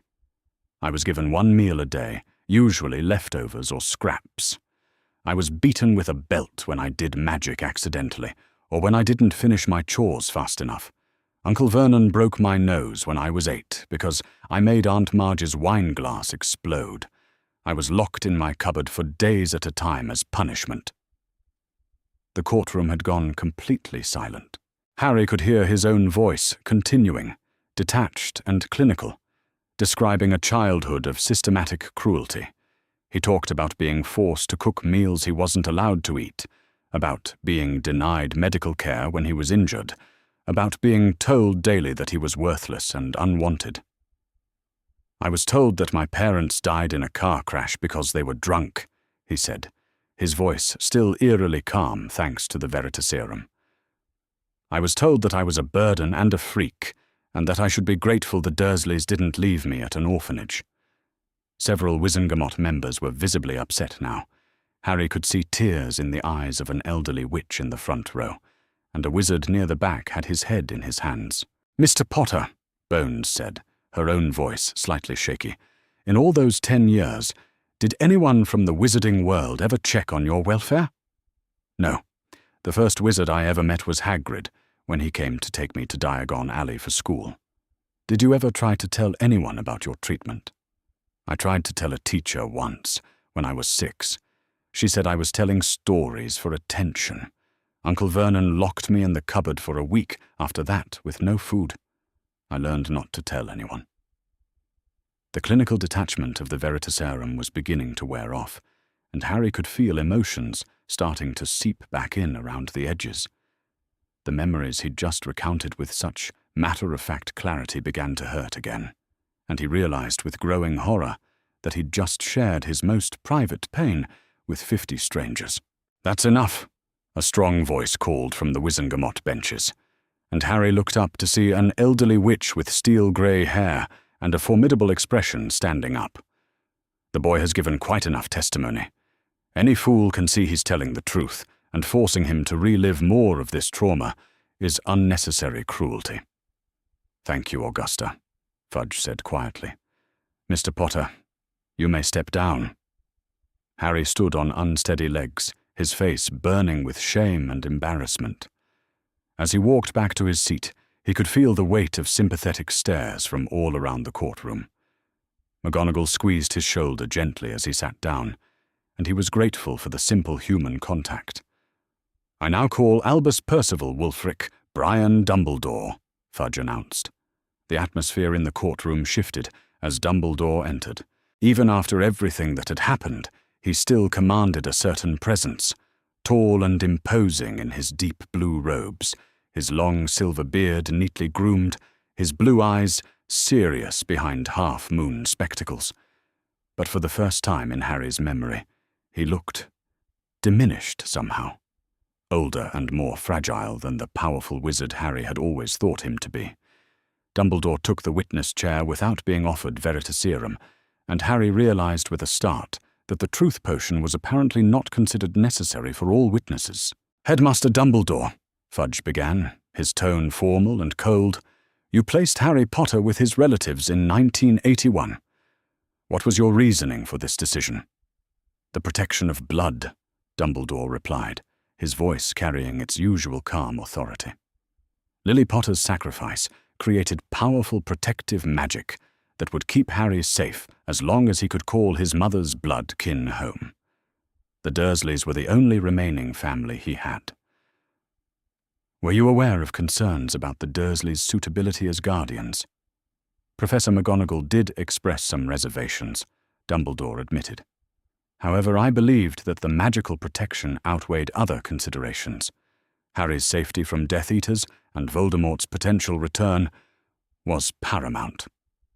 "And in 10 years, did you ever verify that he was actually safe in their care?" For the first time, Dumbledore hesitated.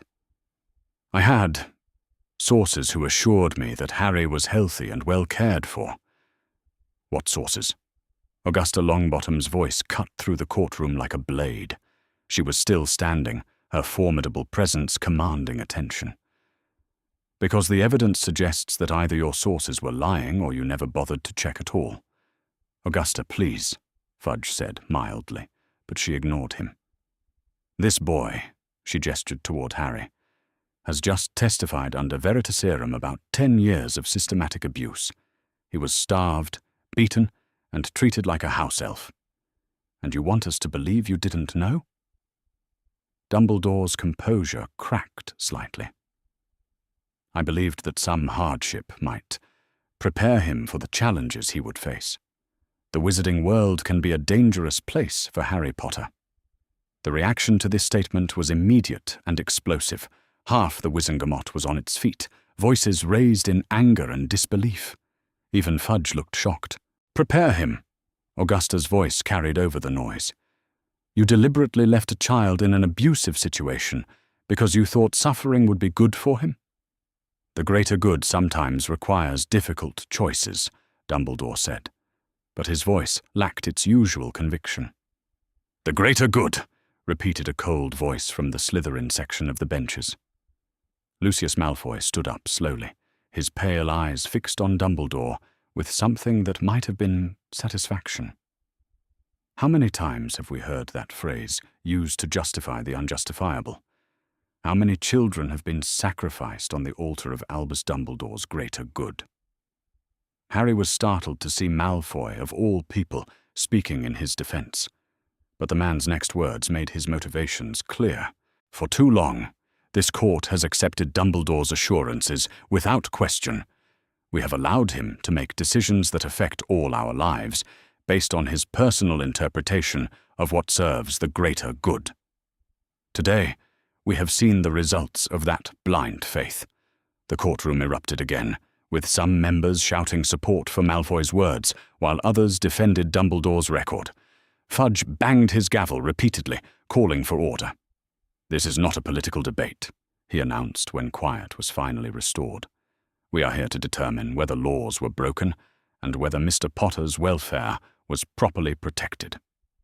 "Then let me make this simple," Augusta Longbottom said, her voice cutting through the tension like a knife. "I move for a vote of no confidence in Albus Dumbledore's fitness to hold any position of authority over children. All those in favour?" The vote was not even close. 43 hands went up immediately, with only 5 voting against and 2 abstentions. The mathematical brutality of it seemed to echo in the sudden silence. "The motion carries," Fudge announced, his voice heavy with the weight of history. "Albus Dumbledore, you are hereby suspended from all positions of authority, pending a full investigation into your conduct regarding the placement and care of Harry Potter. You will surrender your position as headmaster of Hogwarts and your seat as chief warlock of the Wizengamot, effective immediately." Dumbledore stood slowly, and for a moment his eyes met Harry's across the courtroom. There was something in that gaze, regret, perhaps, or sorrow, but also a hint of the calculating intelligence that had always unsettled Harry, even when he hadn't understood why. "I hope," Dumbledore said quietly, "that history will judge my actions more kindly than this court has." "History," Augusta Longbottom replied sharply, "will judge you by the suffering of the child you abandoned." As Dumbledore left the courtroom, Harry felt something fundamental shift in his understanding of the world. The most powerful wizard in Britain had just been brought down by the truth of Harry's own experiences. Adult authority, which had always seemed absolute and unquestionable, suddenly seemed fragile and fallible. "Mr. Potter," Fudge said gently as the session began to wind down, "on behalf of the Ministry and the Wizengamot, I want to formally apologize for the failure of our institutions to protect you. We will do better." Harry nodded, though he wasn't sure what to say to that. The damage was already done, the childhood already lost, but perhaps, just perhaps, other children might be safer because of what had happened today. As they left the courtroom, McGonagall walked beside him in contemplative silence. Finally, as they reached the lifts that would take them back to the surface, she spoke. "How do you feel, Harry?" Harry considered the question carefully. How did he feel? Exhausted, certainly. Exposed and vulnerable from having shared his most private pain with strangers. But also lighter somehow. As if a weight he'd been carrying for his entire life had finally been lifted. "I feel," he said slowly, "like I can breathe properly for the first time." McGonagall smiled, the first genuine smile he'd seen from her since that night at Hogwarts. "Then it was worth it," she said simply.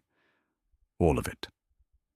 As the lift carried them upward toward the world above, Harry found himself agreeing. It had been worth it.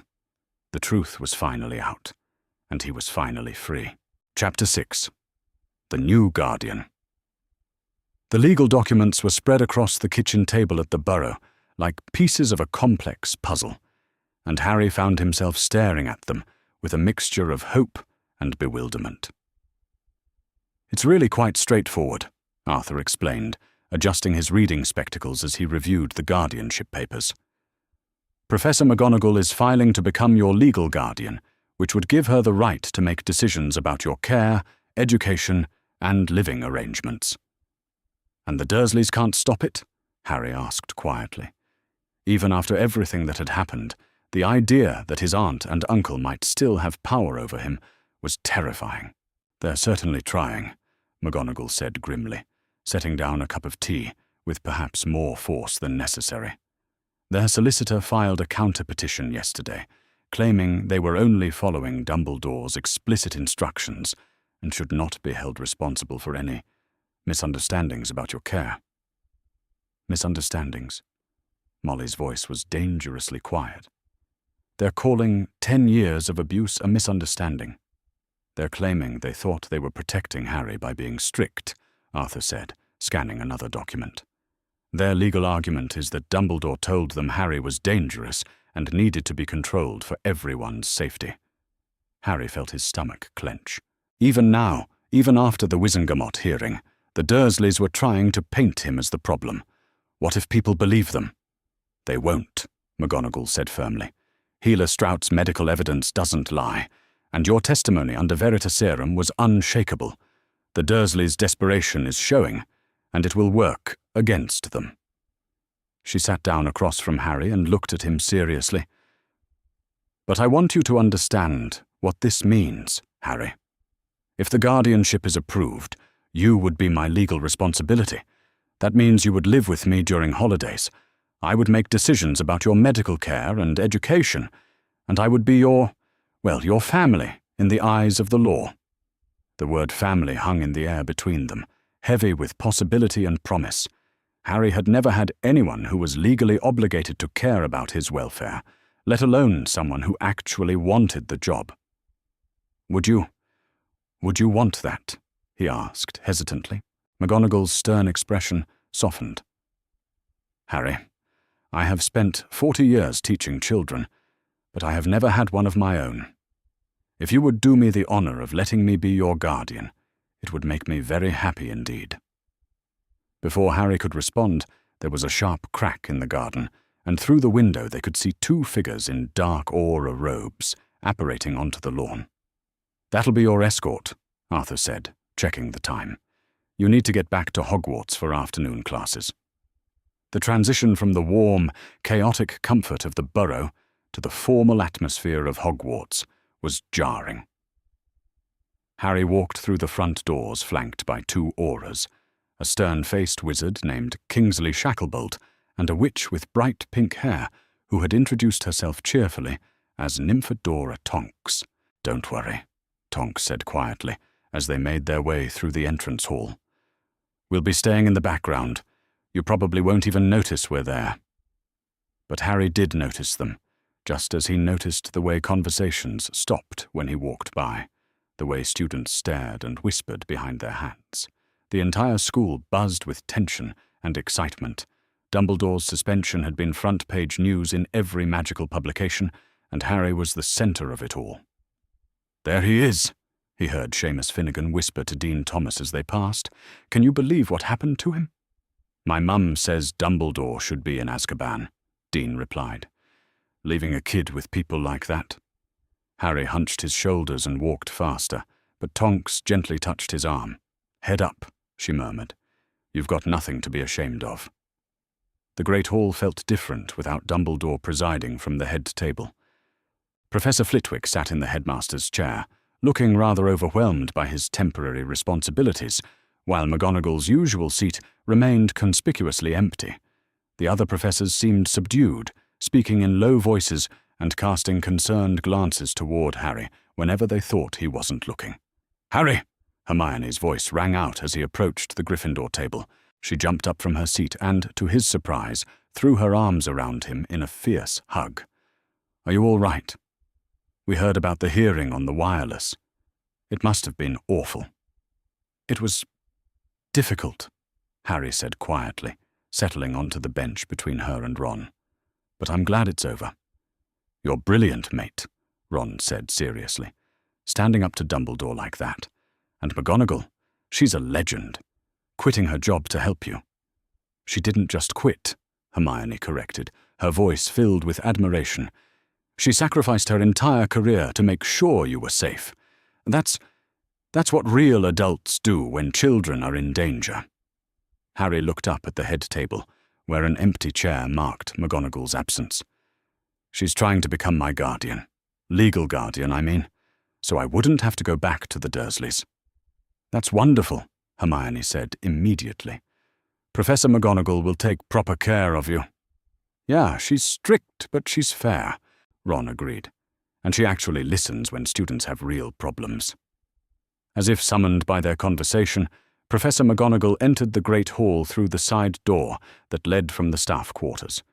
The entire hall fell silent as she walked purposefully toward the head table, her emerald robes billowing behind her with their familiar authority. "Students," she announced, her voice carrying easily through the vast space, "I have an announcement to make. The Board of Governors has asked me to serve as acting headmistress while the school transitions to new leadership. I want to assure you all that your education will continue without interruption, and that student welfare will be our absolute top priority." The applause that followed was genuine and warm. Whatever the students thought of Dumbledore's suspension, they clearly approved of McGonagall taking charge. "Furthermore," she continued, "we will be implementing new policies to ensure that every student's well-being is properly monitored and protected. No child in our care will ever again suffer in silence." Her eyes found Harry's across the hall, and he saw a flicker of something. Pride, perhaps, or determination. The rest of the day passed in a blur of classes and cautious normalcy. In Transfiguration, McGonagall taught with her usual demanding precision, but Harry noticed she checked on him more frequently than the other students. In Charms, Professor Flitwick was so distracted by his new administrative duties that he let the class end 10 minutes early. It was in Potions that things became complicated. Professor Snape stood at the front of the dungeon classroom, his black robes billowing around him like storm clouds, his dark eyes fixed on Harry with an expression that was impossible to read.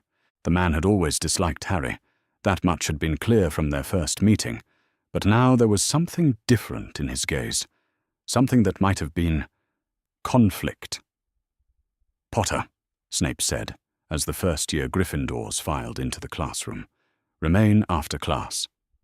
Harry's heart sank. Whatever Snape wanted to discuss, it couldn't be good. The lesson proceeded with Snape's usual mixture of intimidation and barely contained contempt for Gryffindor students.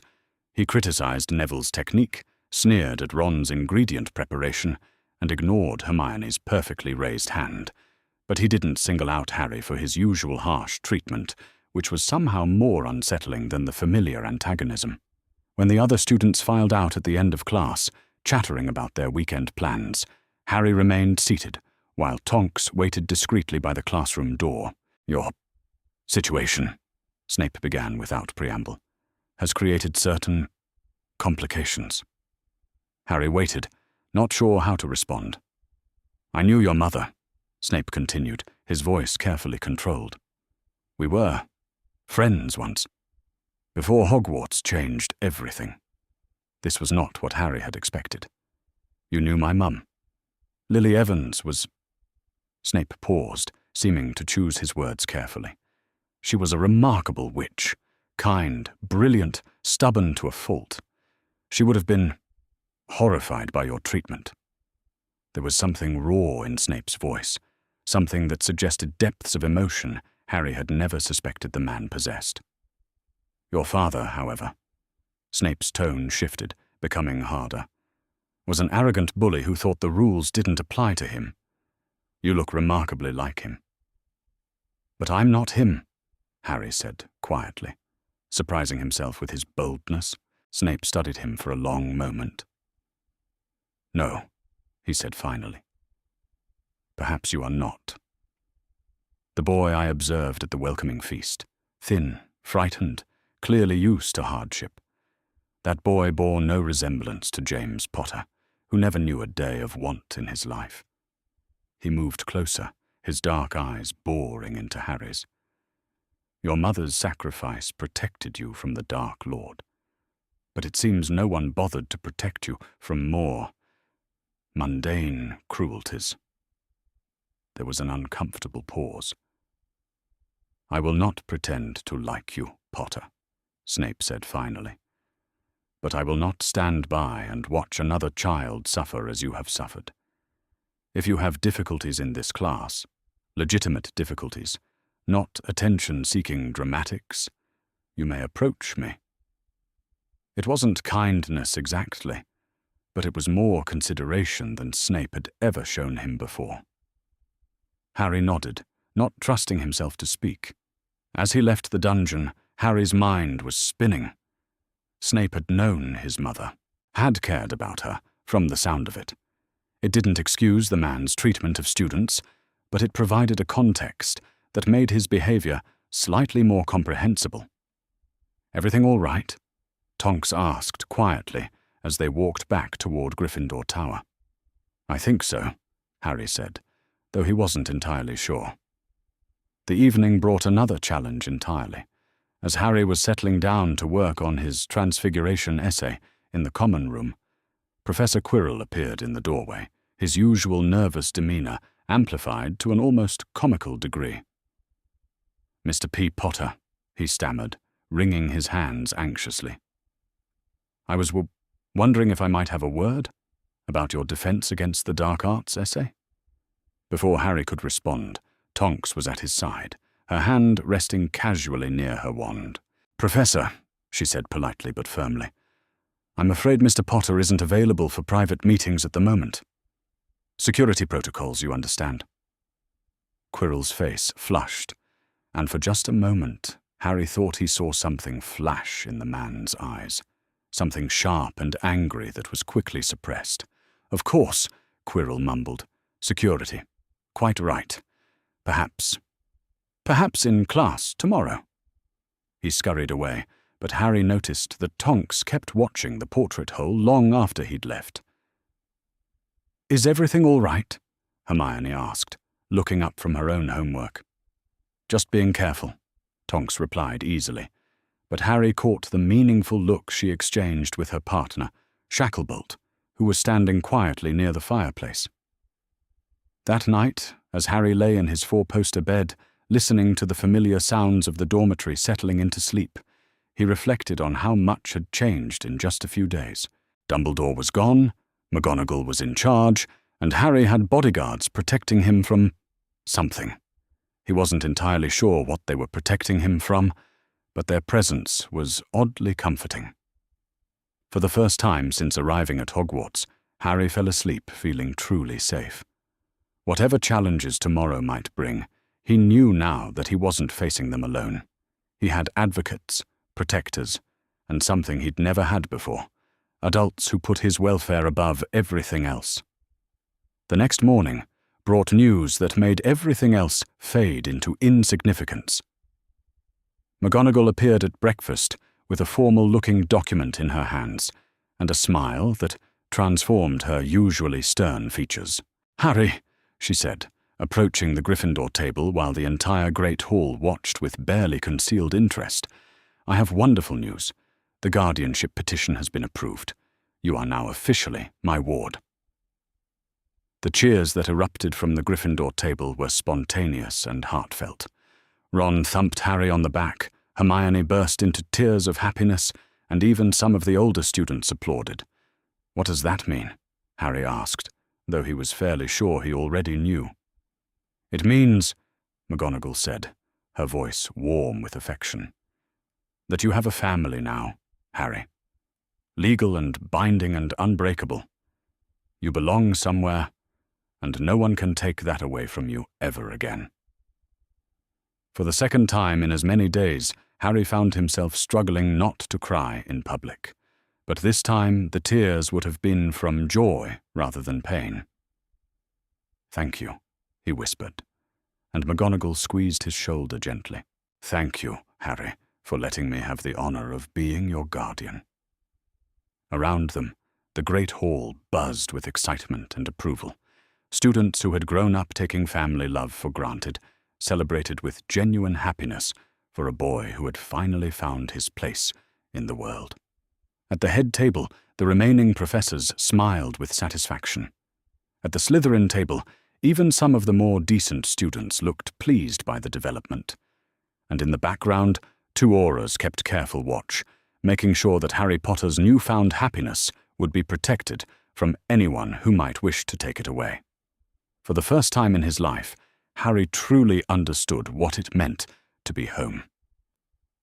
Chapter 7. Shadows and Protections. The first sign that something was wrong came during Harry's third defense against the dark arts lesson. He was sitting in the middle row of Professor Quirrell's classroom, taking notes on the proper wand movements for the knockback jinx, when the familiar lightning bolt scar on his forehead began to prickle with uncomfortable warmth.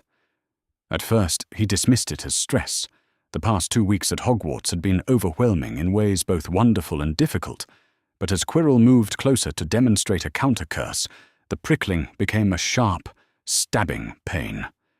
Harry pressed his hand to his forehead, trying to suppress a gasp, but the movement caught Hermione's attention. "Are you all right?" she whispered from the seat beside him. "Fine," Harry murmured, though he very clearly wasn't. The pain was intensifying with each step Quirrell took in their direction, and when the professor paused directly in front of Harry's desk, the agony became so severe that black spots danced at the edges of his vision. From her position near the classroom door, Aura Tonks had gone very still. Harry could see her hand moving slowly toward her wand, her bright pink hair seeming to dim slightly as her metamorphmagus abilities responded to her rising alertness. "Mr. Peapotter," Quirrell stammered, his nervous demeanor even more pronounced than usual. "Perhaps you could demonstrate the W wand movement for the class." Harry tried to stand, but the moment Quirrell's attention focused fully on him, the pain in his scar exploded into something white-hot and unbearable. He stumbled, his chair scraping loudly against the stone floor, and would have fallen if Ron hadn't caught his arm. "Harry!" Hermione's voice seemed to come from very far away. The last thing Harry saw before the darkness claimed him was Tonks moving with swift, deadly grace toward the front of the classroom, her wand already drawn. When he woke up, he was lying on the familiar, softer-than-expected bed in the hospital wing, with Madame Pomfrey bustling around him, and McGonagall sitting in a chair beside the bed, her face creased with worry. "How do you feel, dear?" the school healer asked, pressing a cool hand to his forehead. "Like my head's been split open with an axe," Harry said honestly, wincing as he tried to sit up. "What happened?" "You collapsed during defense class," McGonagall said quietly. "Aura Tonks said your scar began glowing just before you lost consciousness." Glowing? Harry reached up to touch the thin lightning bolt scar, but it felt perfectly normal now. No pain, no heat, just the familiar raised tissue he'd carried all his life. "Quite brightly, according to the witnesses," McGonagall continued. "And there's something else, Harry. The auras detected a significant surge of dark magic in that classroom just before you collapsed." Harry's stomach clenched with dread. "Dark magic? But Professor Quirrell was just teaching." "Professor Quirrell," McGonagall said carefully, "has been placed under investigation pending a full security review. The auras are concerned that he may be compromised in some way."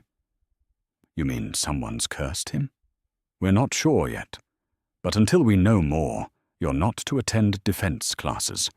Aura Shacklebolt will be taking over your data instruction privately." Harry lay back against his pillows, trying to process this information. Ever since arriving at Hogwarts, he'd felt like there were currents moving beneath the surface that he didn't understand, and now it seemed those currents might be actively dangerous. "Professor McGonagall," he said quietly, "there's something I should probably tell you. I've been having dreams. Strange dreams." McGonagall leaned forward, her expression sharpening. "What kind of dreams?" "I see a man with red eyes. He's angry about something, furious actually. And sometimes I hear a high, cold voice talking about getting to me, about plans failing." Harry's voice dropped to barely above a whisper. "And in the dreams, my scar hurts, just like it did today." The silence that followed was heavy with implication. McGonagall's face had gone very pale, and Madame Pomfrey had stopped her bustling to listen with obvious concern. "Harry," McGonagall said very carefully, "these dreams, when did they start?" "The night after the welcoming feast, the night we went to St. Mungo's." Harry met her eyes with growing unease. "They've been getting stronger, more vivid. And Professor, I don't think they're really dreams." McGonagall stood up abruptly, her chair scraping against the stone floor. "Madame Pomfrey, I need you to run a complete diagnostic scan on Mr. Potter's scar. Every detection spell you know." "Of course, Professor. But what exactly are we looking for? Anything unusual? Any magical signature that doesn't belong to Harry himself?" The next hour passed in a blur of diagnostic spells and increasingly worried conversations between the two women. Harry lay still and tried not to think about the implications of what he'd revealed. Magic he could accept. He was a wizard, after all, and strange things happened around magic. But the idea that his scar might be somehow connected to dangerous people or events was terrifying.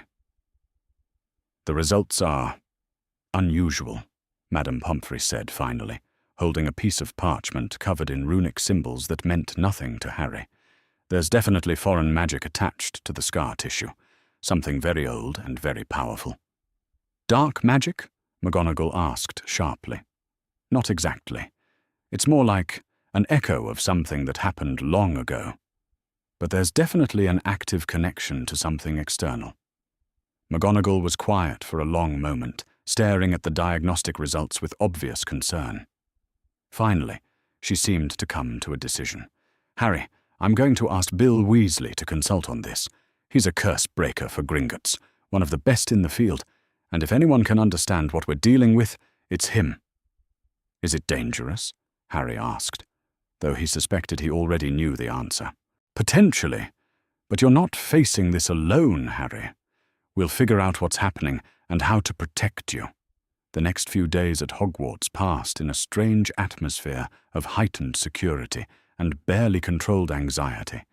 Quirrell had been suspended, pending investigation, and his defense classes had been cancelled entirely. Harry found himself under even closer supervision, with his aura escorts now accompanying him to every meal and class.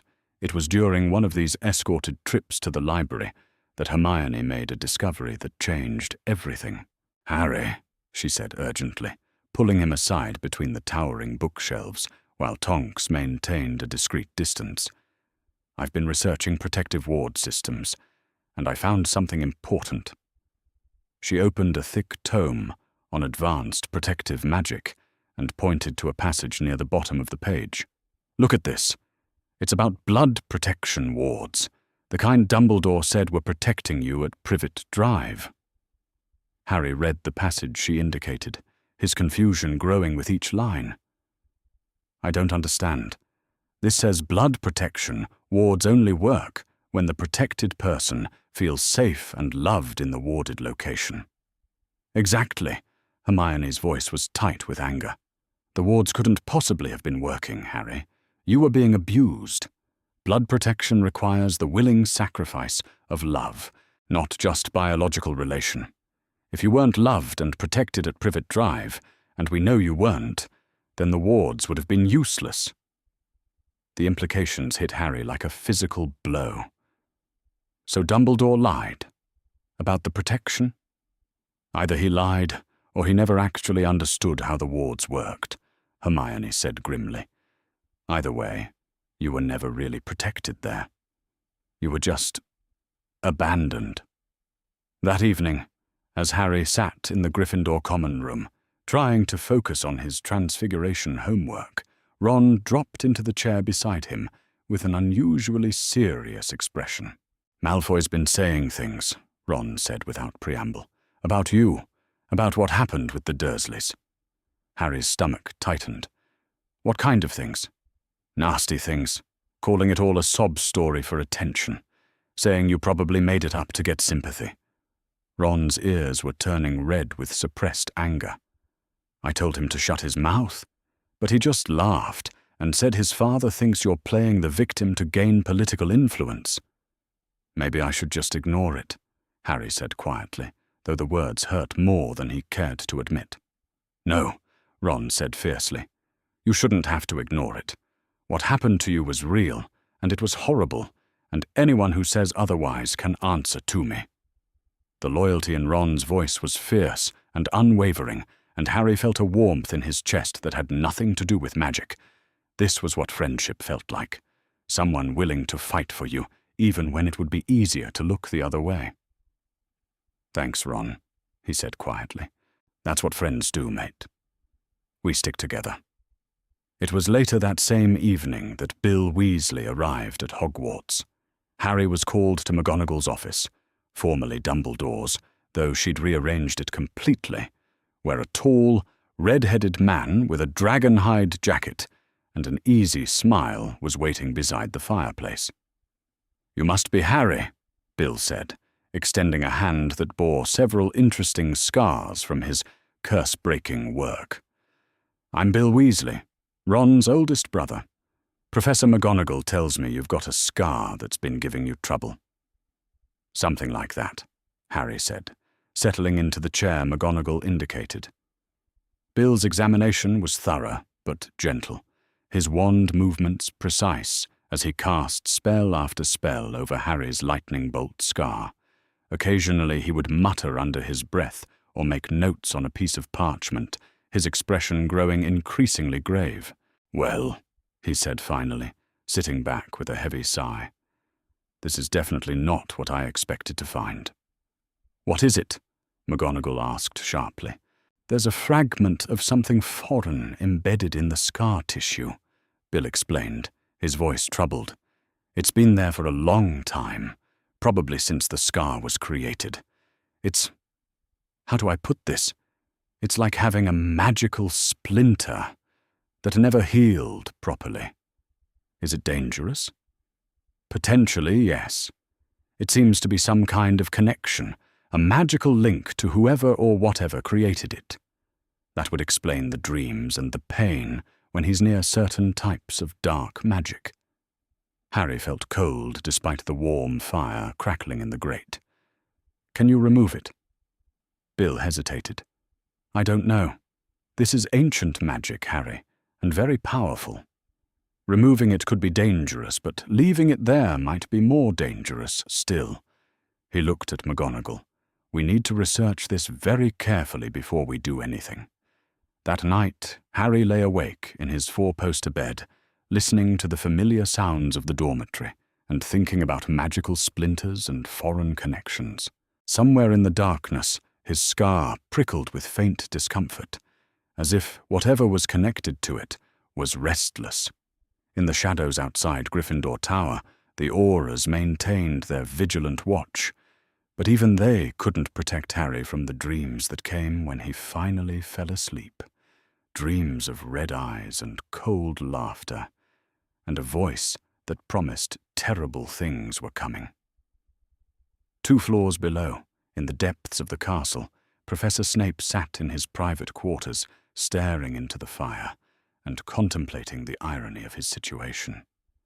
For years he had despised Harry Potter for his resemblance to James Potter and his apparent privilege.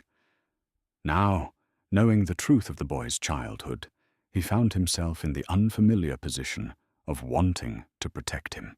The boy was in danger. That much was clear from the increased security and the whispered conversations among the staff. Something dark was stirring at Hogwarts, something connected to Potter's famous scar, and Snape's own complicated past put him in a unique position to help. He made a decision that would have surprised anyone who knew him. Tomorrow, he would begin brewing protective potions for Harry Potter.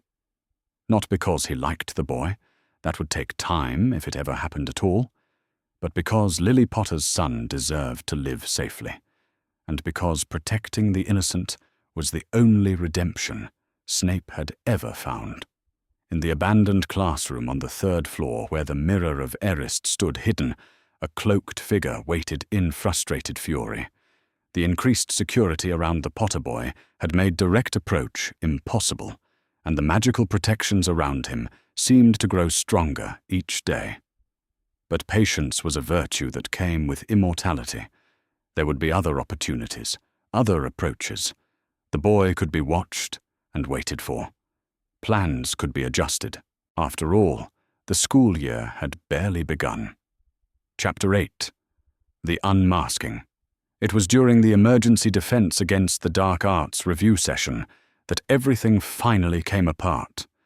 Professor Flitwick had been trying his best to cover the curriculum gap left by Quirrell's suspension, but his expertise lay in charms, not the dark arts. When parents began complaining that their children were falling behind in such a crucial subject, McGonagall made the decision to bring all the first-year students together in the Great Hall for a comprehensive review session led by multiple professors. Now then, Professor Flitwick squeaked from his position at the head table, which had been temporarily transfigured into a teaching platform. Today we'll be reviewing the basic principles of magical defense, with practical demonstrations from Professors Snape and McGonagall. Harry sat between Ron and Hermione at one of the long tables that had been arranged in rows facing the front of the hall. Around them, nearly 60 first-year students from all 4 houses chatted nervously about the unusual lesson format. Behind them, in the shadows near the great oak doors, Aurors Tonks and Shacklebolt maintained their vigilant watch. The first principle of defense, Snape began, his black robes billowing as he stepped forward, is recognition. You cannot defend against what you do not understand. He raised his wand and conjured a shimmering barrier of silver light. The shield charm is perhaps the most fundamental defensive spell in our arsenal. It can deflect minor hexes and... The pain hit Harry's scar like a thunderbolt. One moment he was taking notes on proper wand positioning, and the next he was doubled over in agony, his hands pressed to his forehead as the lightning bolt scar blazed with fire that seemed to burn straight through to his brain. But this time was different. This time, instead of just pain, there were images. A high, cold voice screaming in fury. The boy is too well protected. The Aurors watch him constantly, and that blood traitor McGonagall never leaves him alone. A whimpering response. Master, please, I am trying, but the security... Silence! I will not be thwarted by ministry fools and meddling teachers. If you cannot bring him to me, then I will take him myself. Harry gasped and tried to focus on the lesson, but the vision was intensifying, becoming more vivid and terrifying with each passing second. He could see a figure hunched over in what looked like a dark classroom, speaking to empty air in a voice that wasn't quite his own. But Master, the figure pleaded, if we act now, in public, they will know fear. The cold voice hissed with savage satisfaction. Let them see what happens to those who dare to interfere with Lord Voldemort. Harry! Hermione's voice seemed to come from very far away. Harry, what's wrong? The vision was becoming overwhelming now, flooding his mind with images and sensations that weren't his own. He could feel desperate hunger, consuming rage, and beneath it all a terrible, crawling wrongness that made his skin feel like it was trying to escape his body. And then he saw it. Professor Quirrell's face, but twisted into an expression of malevolent triumph that belonged to someone else entirely. Quirrell was rising from behind his desk in an empty classroom, his nervous stammer replaced by cold, deadly purpose. Yes, Master, Quirrell said, in a voice that was his own but somehow alien. The boy will be mine within the hour. Harry's vision snapped back to the Great Hall just in time to see the real Professor Quirrell striding through the oak doors at the back of the hall, moving with a confidence and deadly grace that was completely at odds with his usual nervous demeanor. Professor Quirrell, Flitwick called out cheerfully, clearly relieved to see the defense teacher. How wonderful. Perhaps you could assist with the practical demonstrations. The back of his head, Harry screamed, lurching to his feet so suddenly that his chair toppled backward. There's someone on the back of his head. The Great Hall fell into absolute silence. Every eye turned toward Harry, then followed his pointing finger toward Quirrell, who had frozen in the doorway with an expression of pure hatred twisting his features. "Potter," Quirrell hissed, and his voice was wrong. Too high, too cold, completely unlike the stammering professor they knew. How unfortunate that you had to develop such clarity of vision. Tonks and Shacklebolt were moving before anyone else fully understood what was happening, their wands drawn and their faces grim with deadly purpose. But Quirrell raised his own wand with inhuman speed, and when he spoke, his voice carried the unmistakable authority of dark magic. "I think not," he said, and invisible force slammed into both auras, sending them flying backward against the stone walls with sickening thuds. Students began screaming, professors shouted contradictory orders, and through it all, Harry stood transfixed by the horrifying transformation taking place before his eyes. Quirrell was turning around. The back of his turban was unwrapping itself, purple fabric falling away to reveal something that should not have existed. Where the back of Professor Quirrell's skull should have been, there was instead a face, chalk-white skin, red eyes like burning coals, and a mouth twisted in an expression of pure malevolence. "Surprised, Potter?" The face on the back of Quirrell's head spoke with a voice that had haunted Harry's nightmares. "Did you think your pathetic guardians could keep you from me forever?" "Voldemort," McGonagall breathed, her face gone white with horror and recognition. "You're supposed to be dead." "Death is but a doorway, McGonagall," Voldemort laughed, a sound like breaking glass and dying screams. "And I have found ways to keep the door ajar." The possessed Quirrell began walking slowly down the center aisle, between the tables of terrified students, professors falling back before him in shocked disarray. His movement was wrong, too fluid, too predatory, like a snake wearing human clothing. "For months I have been patient," Voldemort continued, his red eyes fixed on Harry with burning hatred. "For months I have watched and waited, while you surrounded the boy with your precious protections.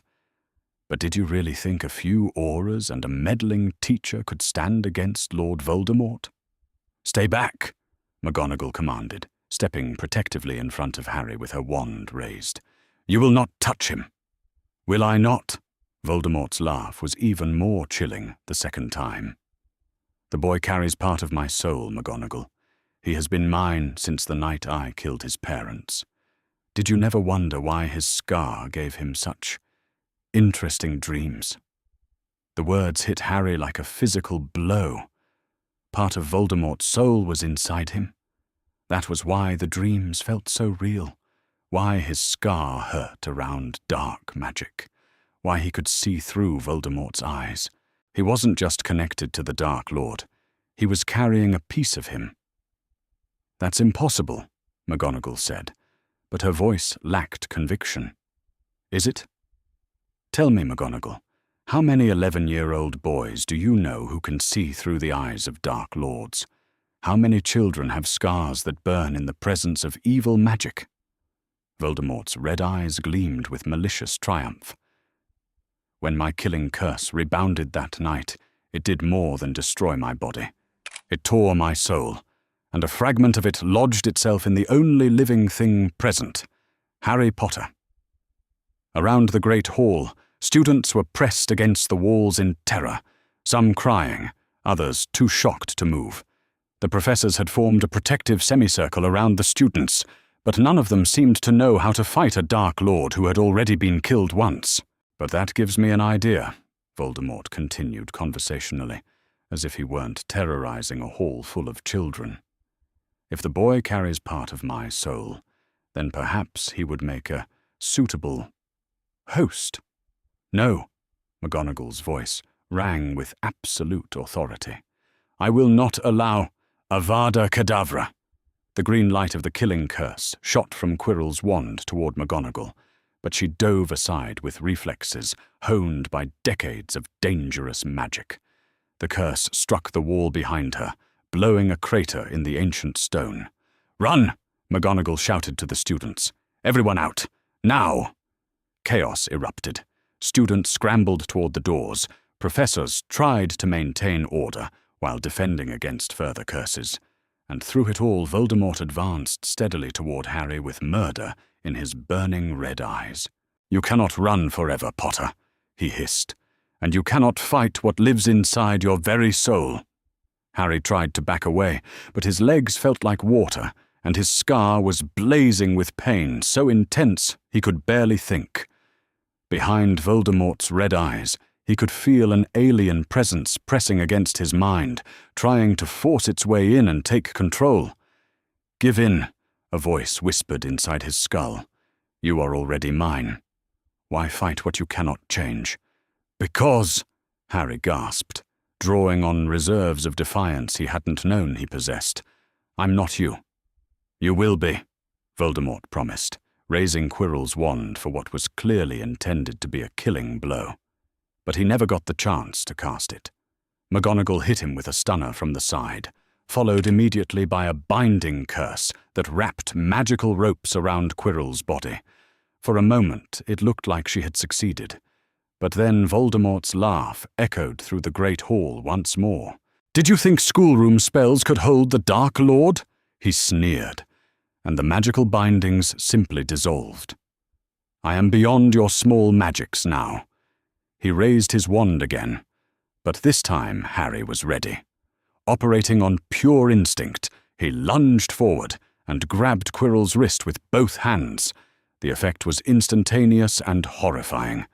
Where Harry's skin touched Quirrell's, smoke began to rise. The possessed professor screamed, not in Voldemort's cold voice, but in Quirrell's own terrified tones. The flesh beneath Harry's hands was burning, dissolving, falling away like ash. "What? How?" Voldemort's voice was filled with something Harry had never heard from him before, genuine fear. "The old magic," McGonagall breathed in amazement. "Lily's protection. It's still in your blood, Harry." Harry held on grimly as Quirrell writhed and screamed, his body beginning to crumble wherever Harry's skin made contact. But he could feel Voldemort fighting back, trying to force him to let go, and the pressure in his mind was becoming unbearable. "You cannot destroy me," Voldemort shrieked. "I am immortal." "But you're not whole," Harry said through gritted teeth, "and you're not welcome in my world." With a sound like tearing silk, something dark and shapeless tore itself free from Quirrell's dissolving body. For a moment, a shadow with burning red eyes hung in the air above them, radiating malevolence and fury. "This is not over, Potter," it hissed in a voice like wind through graveyards. "I will return, and when I do, you will beg for the death I offer." Then it was gone, dissolving into smoke and shadow that flowed toward the windows and disappeared into the night beyond. Quirrell collapsed to the floor, his body broken but still breathing, his face finally his own again, terrified, confused, and deeply ashamed. "Professor Quirrell!" Harry dropped to his knees beside the injured man, his anger instantly replaced by concern. "Are you all right?" "Harry," Quirrell whispered, his voice weak but recognizably human again. "I'm so sorry. He made me. I couldn't. I tried to fight him, but he was so strong." "It's all right," Harry said gently, though his hands were shaking with reaction. "You're free now." Around them, the Great Hall was slowly returning to something resembling order.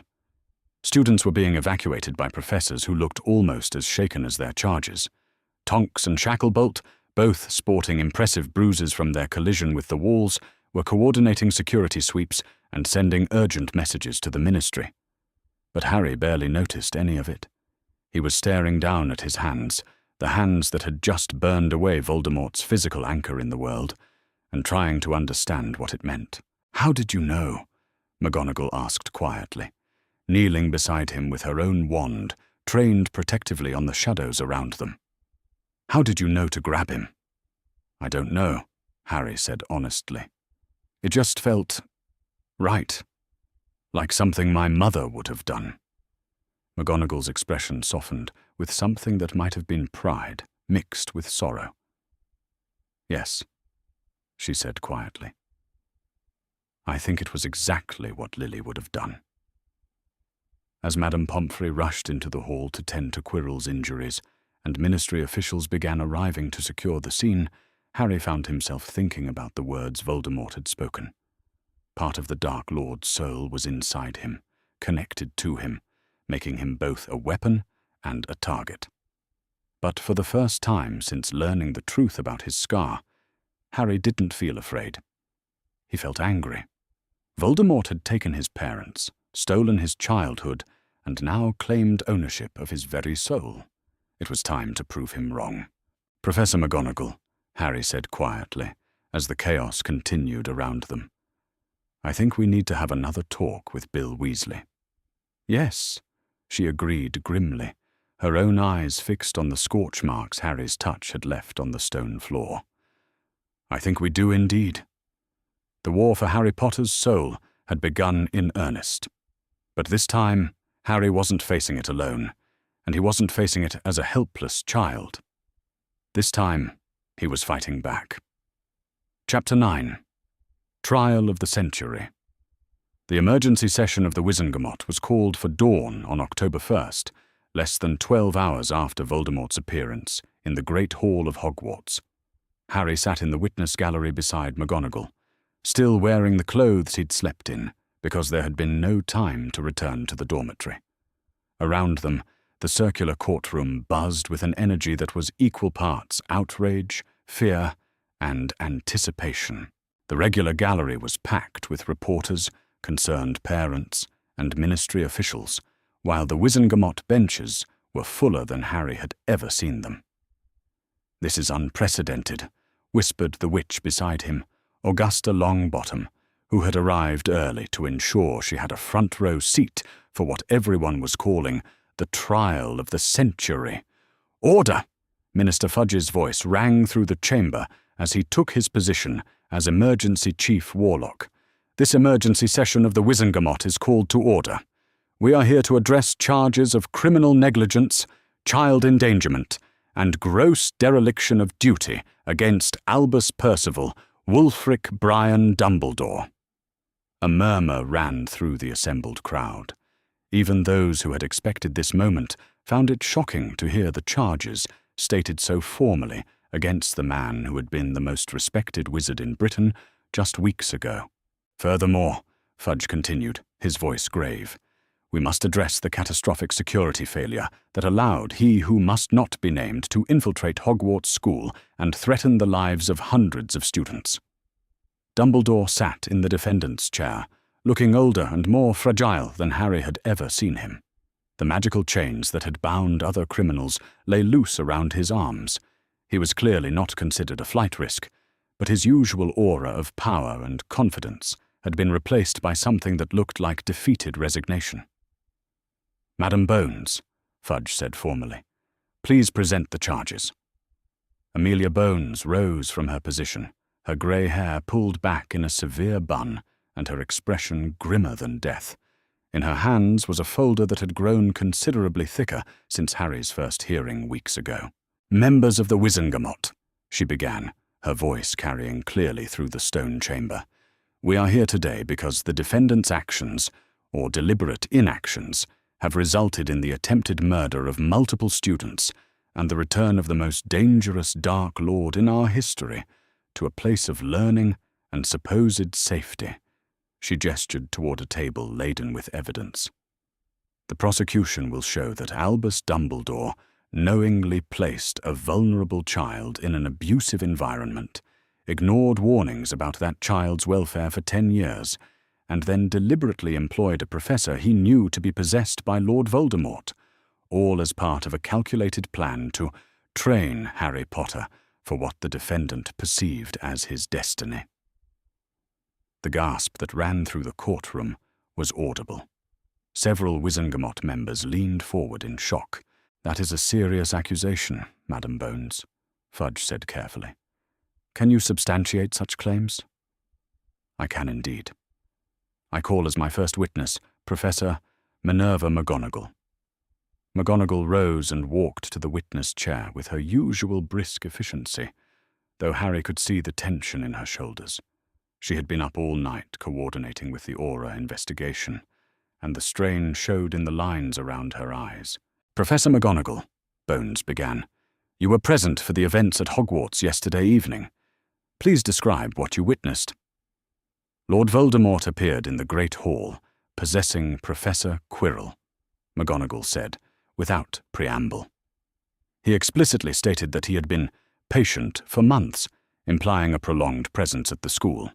He also revealed that Harry Potter carries a fragment of his soul, a piece that has been tormenting the boy with visions and pain since his arrival at Hogwarts." "And what was Dumbledore's response when you informed him of these revelations?" McGonagall's jaw tightened. "When I confronted Albus about Voldemort's claims via emergency flu immediately after the incident, he admitted that he had suspected Quirrell's possession for some time. He said he was allowing events to unfold naturally so that Harry could learn to face his destiny." The silence that followed was deafening. Harry could see several Wizengamot members staring at Dumbledore with expressions of complete disbelief. "He knew?"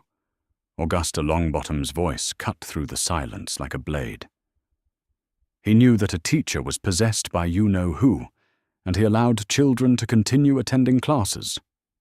"According to his own admission, yes," McGonagall replied, her voice heavy with disgust. Fudge was staring at Dumbledore with unconcealed horror. "Is this true? Did you knowingly allow a Dark Lord access to students?"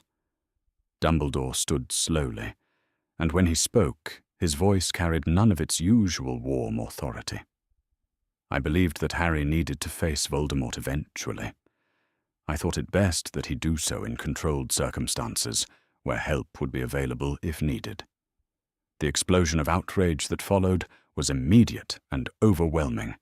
Shouts of 'Monster!' and 'How dare you!' echoed from the gallery, while several Wizengamot members were on their feet demanding order. "Silence!" Fudge's magically amplified voice finally restored quiet. "Albus Dumbledore, are you saying that you deliberately used students as bait in a trap for he who must not be named?" "I was protecting Harry by ensuring that when he inevitably faced Voldemort, it would be on ground of my choosing," Dumbledore replied, though his voice lacked conviction. "Protecting him?" Lucius Malfoy's cold voice cut through the courtroom as he stood from his position on the Wizengamot benches. "You call deliberately exposing a child to a Dark Lord protection? You call allowing a mass murderer access to hundreds of students' protection?" Malfoy's pale eyes swept the courtroom with calculated precision. "For too long, this body has allowed Albus Dumbledore to play games with other people's lives in service of his so-called greater good. We have seen the results of that policy. A child was tortured for 10 years, students were placed in mortal danger, and the Dark Lord himself was given access to the most important magical institution in Britain." "Mr. Malfoy raises valid concerns," said a voice from the Hufflepuff section, a middle-aged witch Harry didn't recognize. "How many other decisions has Dumbledore made that prioritized his personal agenda over the safety of those in his care?" "I call for a full review of every major decision Dumbledore has made as Chief, Warlock, and Headmaster," declared another member from Ravenclaw. "If he was willing to risk students' lives for his training program, what else has he done?" Dumbledore seemed to shrink in his chair as the calls for investigation grew louder. Finally, he raised a trembling hand for silence. "I did what I believed was necessary," he said quietly. "Harry Potter is the only person who can defeat Voldemort permanently. If he was to fulfill that role, he needed to understand his enemy, to face his fears, to be traumatized and nearly murdered." McGonagall's voice was ice-cold with fury. "Albus, that boy is 11 years old. He should be learning transfiguration and making friends, not being trained as a weapon in your private war." Sometimes, Dumbledore replied, and Harry could hear the ghost of his old certainty returning. The needs of the many must outweigh the needs of the few. The needs of the many, repeated Augusta Longbottom with withering contempt. How convenient that those needs always seem to require the sacrifice of children, while adults like you remain safely in positions of power. Fudge looked around the courtroom, clearly struggling to maintain control of the proceedings. Does the defendant have anything else to say in his defense? Dumbledore was quiet for a long moment. His blue eyes, once so bright with purpose, now dulled with something that might have been regret. I believed I was preparing Harry for a war that was inevitable. I may have miscalculated the costs. Miscalculated? The word came from Harry himself, and he was surprised to realize he had stood up without consciously deciding to do so. Around the courtroom, every eye turned toward him. You miscalculated. Harry, McGonagall murmured, reaching for his arm, but he gently pulled away. Minister, Harry said, his voice carrying clearly through the silent courtroom. May I address the court? Fudge looked uncertain. This is highly irregular. I want to hear what the boy has to say, Augusta Longbottom declared. He's the one who's been used as a pawn in Dumbledore's games. Very well, Fudge agreed. Mr. Potter, you may speak. Harry walked down to the center of the courtroom, acutely aware of 50 Wizengamot members watching his every move. When he spoke, his voice was calm, but carried an authority that surprised even him. You keep talking about training me for war, he said, looking directly at Dumbledore. About preparing me to face Voldemort. But you never asked me if I wanted to be your weapon. Dumbledore's face was pained. Harry, you must understand. No, Harry cut him off. You don't get to explain anymore. For 10 years, you left me with people who hated me. You let them starve me and beat me and tell me I was worthless. And then when I finally escaped, when I finally had people who cared about me, you tried to use me as bait for the darkest wizard in history. Harry's voice was getting stronger, fueled by an anger he hadn't realized he was carrying. You talk about the needs of the many, but what about my needs? What about my right to be a child instead of your chosen weapon? The courtroom was absolutely silent. Even the reporters had stopped taking notes. I don't want to be the boy who lived, Harry continued. I don't want to be your chosen one, or your secret weapon, or whatever role you've decided I should play. I want to be 11 years old. I want to learn magic and make friends and figure out who I am when I'm not being defined by a scar and a prophecy. He turned to face the Wizengamot directly. Dumbledore says he was training me to defeat Voldemort. But yesterday, I faced him without any training at all.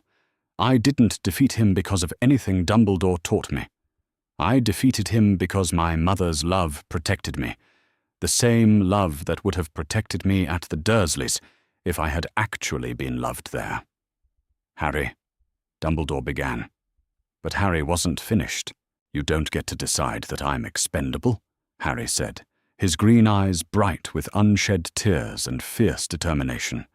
You don't get to sacrifice my childhood for your war, and you definitely don't get to put other children in danger because you think I need controlled circumstances to face my destiny. He took a deep breath and delivered his final words with quiet conviction. I choose to fight Voldemort if he returns, but I choose to do it as Harry Potter, not as your weapon, and I choose to do it surrounded by people who see me as worth protecting, not as acceptable losses in your greater good. The silence that followed stretched for long moments. Finally, Augusta Longbottom began to applaud, slow, deliberate claps that were soon joined by others throughout the courtroom. Within moments, the entire gallery was on its feet, applauding an 11-year-old boy who had just rejected the role adults had tried to force on him. When the applause finally died down, Fudge cleared his throat and looked around the courtroom with something that might have been pride. I believe we've heard enough, he said formally. all those in favour of stripping Albus Dumbledore of all official positions and barring him from any role in education or government. The vote was even more overwhelming than it had been at the previous hearing. 47 hands rose immediately, with only 1 abstention and 2 votes against. "The motion carries," Fudge announced grimly. "Furthermore, I move that Albus Dumbledore be sentenced to 5 years in Azkaban for criminal endangerment of minors and gross dereliction of duty." This vote was closer. 32 in favour, 15 against, 3 abstentions, but still decisive. As the magical chains around Dumbledore's arms tightened and began to glow with binding magic, he looked across the courtroom at Harry one final time. There was something in his expression, regret, perhaps, or a kind of bewildered sadness. "I'm sorry, Harry," he said quietly, his voice barely carrying across the stone chamber. "I truly believed I was doing what was best." Harry met his eyes without flinching. "The best thing you can do now is let other people take care of me, people who care more about my life than my destiny." As the Aurors escorted Dumbledore from the courtroom, Harry felt something he hadn't experienced since that night at the welcoming feast, complete and utter freedom. No one was going to make decisions about his life based on prophecies or greater goods or calculated sacrifices. For the first time in his life, Harry Potter belonged entirely to himself, and to the people who loved him for who he was, not what he was supposed to become. Chapter 10. New Foundations. The letter arrived on a crisp October morning, delivered by a ministry owl that looked far too official for Harry's comfort. "What is it?" he asked nervously, as McGonagall opened the thick parchment envelope at the breakfast table in her private quarters. Quarters that were now officially their quarters, though Harry was still adjusting to having a real home. "Good news," McGonagall said, her face breaking into the kind of smile Harry was still learning to trust, the kind that adults gave when they were genuinely happy about something that affected him. "The Board of Governors has unanimously voted to appoint me as permanent headmistress of Hogwarts." Harry blinked in surprise. "Permanent? But what about when they find a replacement?" "They don't want a replacement, dear. They want me." McGonagall set down the letter and reached across the table to squeeze his hand gently. "It seems that recent events have convinced them that Hogwarts needs leadership that prioritizes student welfare above all else." "That's wonderful," Harry said, and meant it. The idea of McGonagall leaving Hogwarts had been a constant worry in the back of his mind. Where would that leave him? Where would they live? But now those fears dissolved into relief, and something that might have been pride. His guardian was the headmistress of the most important magical school in Britain. "There's more," McGonagall continued, pulling out a second set of documents. "The adoption papers have been finalized. Legally and magically, you are now Harry James Potter McGonagall, my son in every way that matters." Harry stared at the official parchment with its elaborate seals and flowing script. His name, his new name, was written in formal calligraphy at the top of the document, followed by lines of legal text that he couldn't quite follow but understood the meaning of. He belonged somewhere. He was wanted. He had a family. "Potter McGonagall," he repeated softly, testing how the words felt in his mouth. That's really my name now? If you want it to be. You can keep just Potter if you prefer. Or... No, Harry said quickly. I want your name. I want to be your son. The hug that followed was fierce and warm, and everything Harry had never known he needed. For the first time in his life, he understood what the word mother was supposed to mean. Now then, McGonagall said when they finally separated, her eyes suspiciously bright. We have some other business to attend to. Bill Weasley will be arriving this afternoon to help us with the situation with your scar. Harry touched his forehead reflexively. In the weeks since Voldemort's defeat, the scar had been much quieter. No more visions, no more burning pain. But Bill's initial examination had revealed that there was still something foreign attached to it, something that needed to be carefully removed. "Will it hurt?" Harry asked, though he tried to keep the apprehension out of his voice. "Bill assures me the process will be quite gentle, and I'll be right there with you the entire time." That afternoon, Bill arrived with a collection of curse-breaking tools that looked more like delicate surgical instruments than magical implements. He set up in McGonagall's office, arranging crystals and ward stones in precise patterns around a comfortable chair they'd transfigured for the occasion. "Right then," Bill said with his easy smile.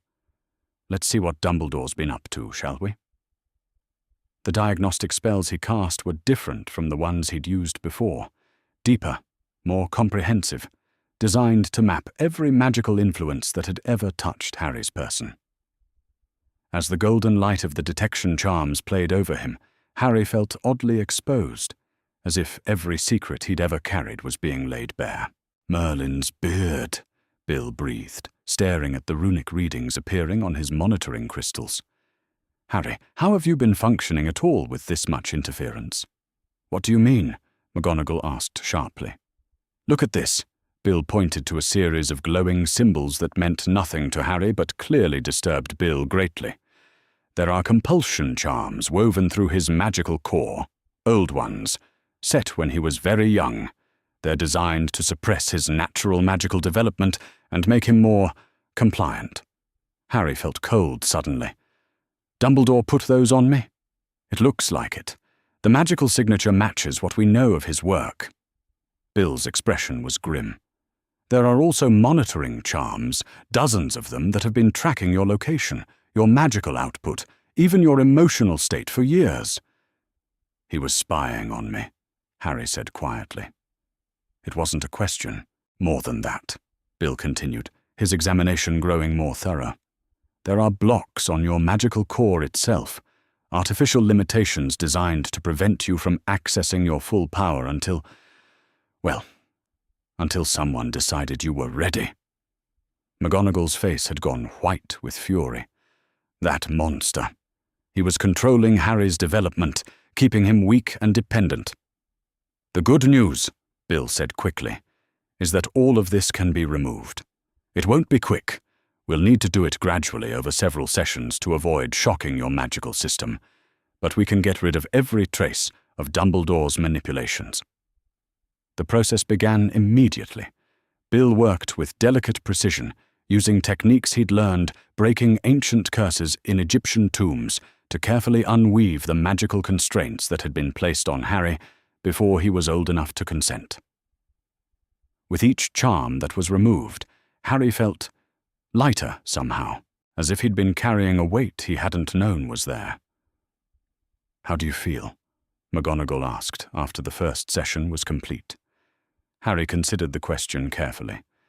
"Different," he said finally. "Like I can breathe properly for the first time." Over the next few weeks, as Bill continued his careful work, the changes became more and more apparent. Harry's magic, freed from artificial constraints, began to flourish. Spells that had been difficult became easy.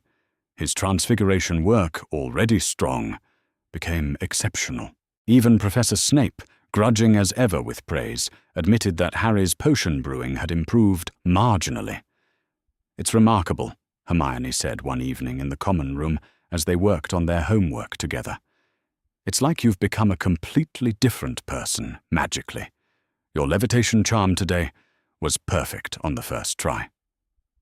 "I feel different," Harry admitted. "Stronger. More myself, if that makes sense."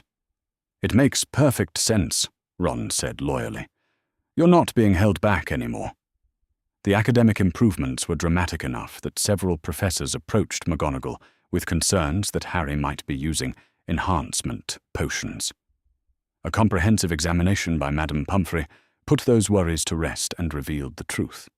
Harry had simply been operating at a fraction of his natural ability for his entire magical education. "His magical core is extraordinarily powerful," Pumphrey explained to McGonagall in a private consultation. "With the artificial limitations removed, he's finally able to access his true potential. I would estimate his current magical capacity is at least 3 times what it was at the start of term. But the changes weren't just magical.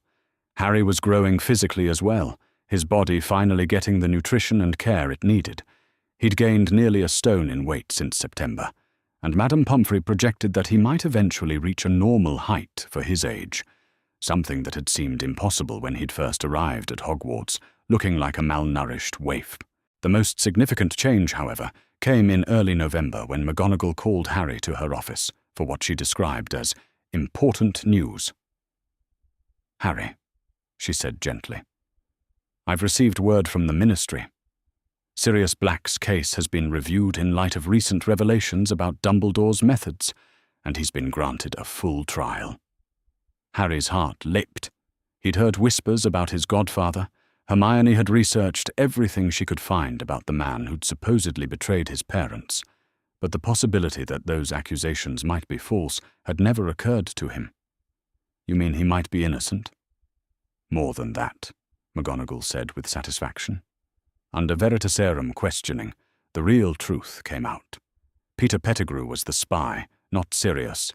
Your godfather spent 12 years in Azkaban for a crime he didn't commit. The trial was swift and decisive.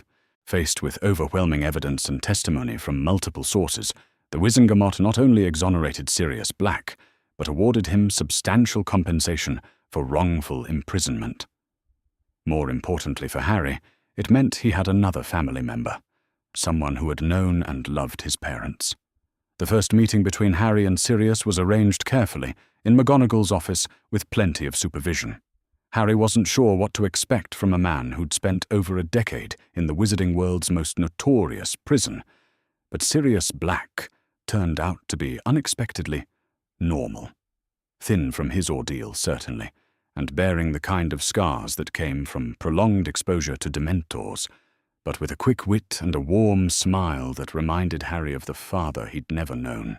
"You look just like James," Sirius said softly, his eyes bright with unshed tears. "But you have Lily's eyes, and her stubborn streak, from what I've heard about recent events." "Professor McGonagall says you're my godfather," Harry said quietly. "I am, though I understand that Professor McGonagall has become your guardian, and I wouldn't dream of interfering with that. She's done what I couldn't. She's protected you and given you a real home." Sirius's expression grew serious. "But I'd very much like to be part of your life, if you'd have me." "I'd like that," Harry said honestly. "I don't know much about having a godfather, but I'd like to learn." And so began a relationship that would prove to be one of the most healing aspects of Harry's new life. Sirius, free and vindicated, threw himself into reclaiming his role as the last connection to Harry's parents. He visited Hogwarts regularly, shared stories of James and Lily, and gradually began to heal from his own traumas while helping Harry process his. By December, the changes in Harry's life had become so comprehensive that he sometimes struggled to remember what his old existence had been like. He lived in comfortable quarters with a mother who loved him unconditionally. He excelled in his studies without artificial limitations holding him back. He had friends who genuinely cared about him, and a godfather who was rapidly becoming a beloved uncle figure. Most importantly, he felt safe. Not just physically safe, though the security improvements McGonagall had implemented throughout Hogwarts were comprehensive, but emotionally safe. Safe to be himself, safe to make mistakes, safe to be a child instead of a weapon. The transformation was perhaps most evident on Christmas morning. Harry woke in his own bedroom, a room decorated in warm Gryffindor colours with windows that looked out over the Hogwarts grounds, to find presents waiting for him. Real presents, wrapped in colourful paper and given with genuine affection. McGonagall had given him a beautiful set of advanced transfiguration texts, for when you're ready to move beyond the standard curriculum, which should be next week at your current rate of progress.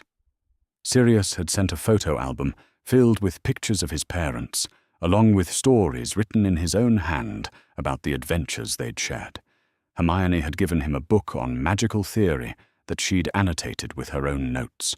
Ron had sent a box of homemade fudge from his mother, along with a Chudley Cannons poster that he'd signed "From Your Mate." But the gift that meant the most was the smallest one.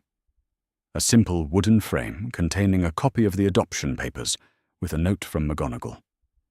"So you never have to wonder where you belong."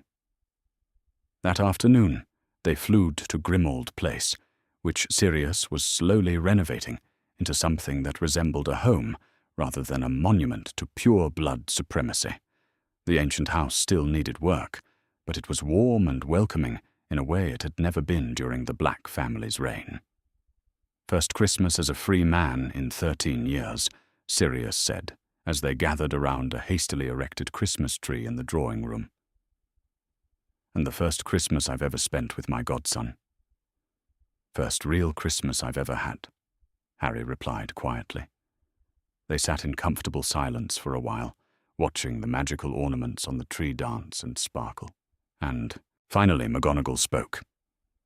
"Harry, I want you to know that everything we've built, your adoption, your place at Hogwarts, your relationship with Sirius, none of it can be taken away. You're safe now, you're loved now, and you're exactly where you belong." Harry looked around the room at the two adults who had become his family, surrounded by evidence of their care and commitment to his well-being. For the first time in his life, he truly understood what home meant. "I know," he said simply. "I'm home." Outside, snow began to fall on Grimmauld Place, blanketing the old house in a fresh layer of white that seemed to symbolize new beginnings and clean slates. Inside, 3 people who had found each other through tragedy and trauma settled in for an evening of warmth and belonging.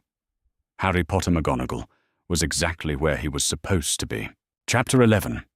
The boy who chose the letter from Minister Fudge arrived on a blustery February morning, delivered by the most official-looking owl Harry had ever seen.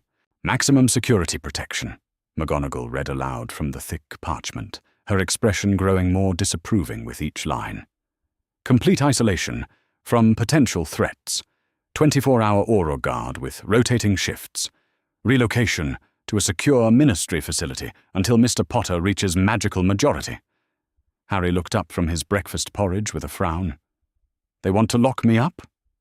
"For your own protection, apparently," McGonagall said dryly, setting down the letter with obvious distaste. "The Ministry is concerned that Voldemort may attempt another attack, and they believe the safest course is to remove you from all possible danger." "But that's not living," Harry protested. "That's just existing in a cage." "Exactly my thoughts," McGonagall agreed. "But the decision is yours to make, Harry. You're old enough to have a voice in how you want to be protected." It was a strange feeling, being asked to make such a momentous choice. 6 months ago, adults had made every decision about his life without consulting him. Now his legal guardian was not only asking for his opinion, but making it clear that his preference would be respected. "I want to stay at Hogwarts," Harry said without hesitation. "This is my home. My friends are here. My education is here. I'm not going to hide in some ministry bunker, because Voldemort might try something." McGonagall smiled with obvious pride. "I was hoping you'd say that. But if you're going to stay, we need to make sure you're properly prepared to defend yourself." That afternoon, Harry found himself in the Defense Against the Dark Arts classroom, now permanently taught by Auror Kingsley Shacklebolt, who had taken a sabbatical from the DMLE to ensure Hogwarts students received proper instruction. "Right then, Mr. Potter," Kingsley said in his deep, calming voice. "Professor McGonagall tells me you've declined ministry protection in favor of staying at school. That's a brave choice, but it means we need to accelerate your defensive training significantly." "I'm ready," Harry said, and was surprised to find that he meant it. The boy who had cowered from conflict just months ago was gone, replaced by someone who understood that courage wasn't the absence of fear, but the choice to act despite it. "We'll see about that," Kingsley replied with a slight smile. Let's start with basic shield work. Show me your protego." What followed was the most intensive magical training Harry had ever received. Kingsley was a demanding but patient teacher, pushing Harry to expand his defensive repertoire far beyond what was typically taught to first-year students. Within a few weeks, Harry could maintain a shield charm for several minutes, deflect multiple hexes simultaneously, and cast a respectable disarming charm. "Your magical core is remarkably strong," Kingsley observed after a particularly challenging session. "Stronger than most adult wizards I know. Whatever Dumbledore did to suppress your abilities, removing those blocks has had quite an effect." "Is that why everything feels so much easier now?" Harry asked, toweling off sweat from the vigorous practice session. "Partly, but it's also confidence, proper nutrition, and emotional security. A wizard who feels safe and loved can always access more of their power than one who lives in fear."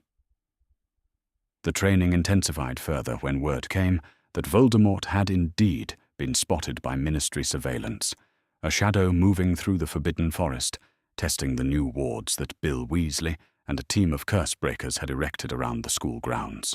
"He's probing for weaknesses," McGonagall explained to Harry during one of their evening talks in her office.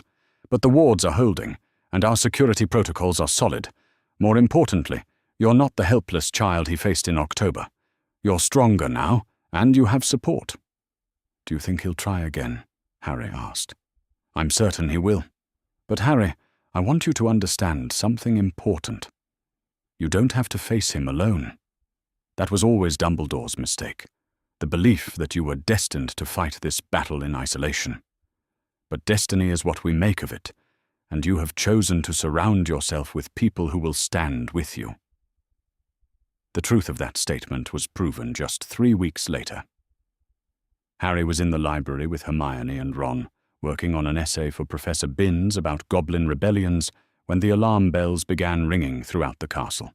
Students looked up from their books in confusion as the emergency protocols McGonagall had implemented went into effect. "All students to your common rooms immediately," Professor Flitwick announced, his squeaky voice magically amplified.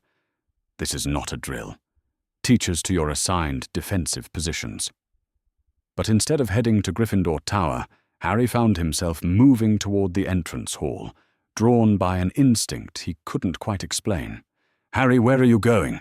Hermione called after him. "Something's wrong," Harry replied, his hand unconsciously moving to his scar, which had begun to prickle with familiar warmth. "He's here." Ron and Hermione exchanged glances, but followed without argument. That was what real friendship meant, standing together even when it would be safer to run. They emerged into the entrance hall to find chaos. The great oak doors had been blasted open, their ancient wood smoking with residual dark magic. Through the opening, a figure in a dark cloak was advancing up the front steps, moving with the fluid grace that Harry recognized from his nightmares. But this time, Voldemort wasn't possessing a hapless professor. This time he had come himself, or at least a form of himself. The figure was translucent, more spirit than flesh, but the red eyes burned with unmistakable malevolence. "Potter!" the spectre shrieked, its voice echoing through the stone halls. "You cannot hide behind your protectors forever." "I'm not hiding," Harry said, stepping forward despite the way his scar blazed with pain. Around him, the improved security measures McGonagall had implemented sprang into action. Alarm bells summoning auras, protective wards crackling to life, portraits running to alert the staff. But Voldemort's spirit form pressed forward, seemingly unaffected by the magical barriers that should have stopped him. "Your mother's protection is gone," Voldemort hissed as he glided through the entrance hall. "Used up in our last encounter. Now you face me with nothing but your pitiful school magic." "He's wrong," came McGonagall's crisp voice as she strode into the hall, her wand raised and her expression fierce with protective fury. "Harry doesn't face you alone, nor does he face you with nothing but school magic. added Kingsley, appearing from the opposite direction with several other auras flanking him. And he certainly doesn't face you defenseless, said Sirius Black, apparating directly into the hall despite the anti-apparition wards, his own wand glowing with deadly intent. Voldemort's burning gaze swept the assembled defenders, and for the first time, Harry saw something that might have been uncertainty in those inhuman features. So many protectors, the Dark Lord mused. So many who would die for the boy. How touching. They're not here to die for me, Harry said, surprised by the steadiness in his own voice. They're here to fight with me. There's a difference. He raised his wand, 11 inches of holly and phoenix feather that felt perfectly balanced in his grip, and began to cast the strongest shield charm he knew. But instead of creating a barrier around himself, he extended it outward, protecting his friends and family as well. The golden dome of light that sprang up around them was far stronger than anything a first-year student should have been able to produce. It pulsed with warmth and defiance, fed not just by Harry's own magical core, but by the love and loyalty of everyone standing with him. Impossible, Voldemort snarled. You are a child. I'm a child who chose his family, Harry replied, and they chose me. That's power you'll never understand. The battle that followed was brief but decisive. Voldemort's spirit form, weakened by his previous defeat and lacking a physical anchor, was no match for the combined magical might of trained auras, a protective mother figure, a loyal godfather, and a boy whose power was magnified by the love surrounding him. When the Dark Lord's scream of frustration finally faded and his essence dissolved into smoke that fled through the blasted doors, Harry found himself still standing, still whole, still protected by the people who had chosen to stand with him. Well, McGonagall said with characteristic understatement, I believe that settles the question of whether our security improvements are adequate. The Ministry's response was swift and comprehensive. Minister Fudge himself arrived within an hour, accompanied by a full team of specialists and reporters who documented every detail of what was quickly dubbed the Second Defense of Hogwarts. But more importantly, the wizarding public's response was overwhelmingly supportive of Harry's choice to remain at school rather than hide in a ministry facility. Harry Potter shows true courage, proclaimed the front page of the Daily Prophet the next morning. Boy who lived chooses to keep living. Witch Weekly ran a full editorial titled The Right to Childhood, Why Harry Potter's Choices Matter for All Our Children. Even the Quibbler, eccentric as always, published an article declaring that Harry had brilliantly demonstrated the power of love magic in its purest form. But the response that meant the most to Harry came from a much smaller source, a letter from a 7-year-old witch named Katie, the same girl who had written to him after his first testimony. Dear Harry, the letter read in careful, childish handwriting. My mummy says you were very brave and chose to stay at your school even when the bad man came back. I think you made the right choice. Schools are for learning and making friends and being happy. I hope I can be as brave as you when I'm older. Love, Katie, age 7, almost 8. As spring arrived and the school year progressed toward its conclusion, Harry found himself reflecting on how dramatically his life had changed. The boy who had arrived at Hogwarts, malnourished and afraid, now regularly scored among the top students in every subject. His transfiguration work had advanced so far that McGonagall was considering allowing him to sit his OWLs early.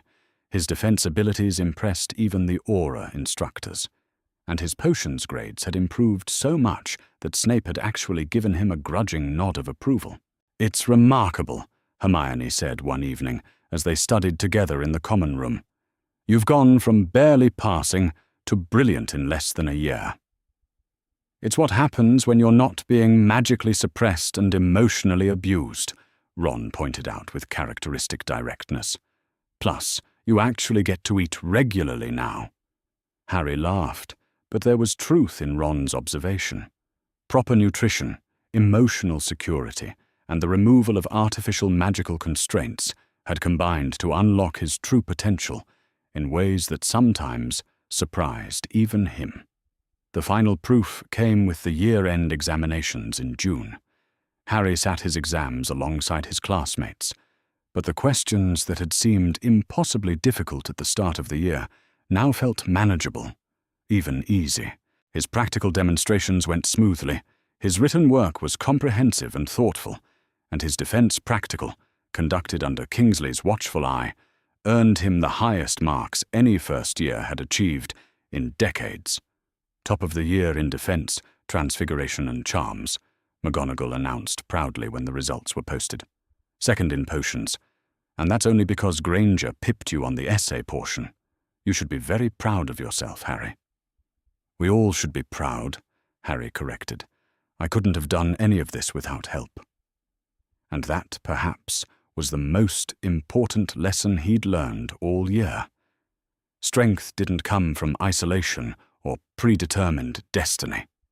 It came from choosing to accept help, to build connections, to surround yourself with people who saw you as worth protecting, not because of what you might accomplish, but because of who you already were. As he packed his trunk that final evening, preparing for his first real summer holiday, a trip to Scotland with McGonagall and Sirius, with visits planned to the Weasleys and Hermione, Harry found himself looking forward to the future with genuine excitement rather than dread. He was Harry Potter McGonagall now. He had a family who loved him, friends who supported him, and teachers who believed in his potential. He had proven that he could face the darkest wizard in history and emerge victorious not through predestined heroism, but through the simple choice to stand with people who cared about him. Most importantly, he had learned that he didn't have to be the boy who lived. He could simply be Harry, loved, protected, and free to become whoever he chose to be. And that was the most powerful magic of all. Chapter 12. Summer at Home. The cottage in the Scottish Highlands was everything Harry had never dared to dream of having. It sat nestled in a valley between rolling hills, covered in purple heather, with a stream running past the back garden and mountains rising in the distance like sleeping giants. The stone walls were thick and warm, covered in climbing roses that filled the air with their sweet scent. Inside, the rooms were cozy without being cramped, filled with comfortable furniture and the kind of lived-in warmth that came from being truly loved. "Welcome home," McGonagall said, as they stepped through the front door on the first day of summer holidays, and Harry realized with a start that she meant it literally. This wasn't just a vacation cottage. This was his home now, as much as Hogwarts was during the school year. "It's beautiful," Harry said honestly, looking around the sitting room with its stone fireplace and overstuffed armchairs, its walls lined with books and family photographs that now included pictures of him. Really beautiful. "I've been coming here since I was a girl," McGonagall explained, setting down their luggage with a wave of her wand. "My grandmother left it to me, and I always thought it would be the perfect place to raise a family. I just never imagined it would happen quite like this." The routine they established over the first week was unlike anything Harry had experienced before. He woke each morning to the sound of birds singing outside his bedroom window and the smell of proper breakfast cooking downstairs. McGonagall, who insisted he call her Mum when they weren't at school, though it still felt wonderfully strange on his tongue, would have pancakes or eggs or porridge waiting, along with fresh fruit and juice and all the food a growing boy could want. After breakfast, they would spend an hour on magical tutoring. Not the intense, pressure-filled lessons Dumbledore might have designed, but gentle, exploratory magic that helped Harry understand his abilities and learn to control them better. McGonagall taught him advanced transfiguration theory while they worked in the garden together, showing him how to encourage the roses to bloom more fully or help the vegetable patch grow more vigorously. Magic should enhance life, not dominate it, she explained one morning as they worked side by side, their hands dirty with soil and their faces warm with sunshine. The most powerful magic is often the simplest, the spells that make daily life easier and more beautiful. Afternoons were for reading and exploring. The cottage had an extensive library, and Harry found himself devouring books he'd never had access to before. Adventure stories and magical theory texts, biographies of famous witches and wizards, poetry and philosophy, and everything in between. Sometimes he would read, curled up in one of the armchairs by the fire. Other times he would take a book outside and read beneath the apple tree in the garden while McGonagall worked on her correspondence for Hogwarts. "You're becoming quite the scholar," she observed one afternoon, looking up from a letter about staffing arrangements to see Harry completely absorbed in a book about magical creature habitats. "I like learning when it doesn't hurt," Harry replied without thinking, then blushed at the unintended revelation.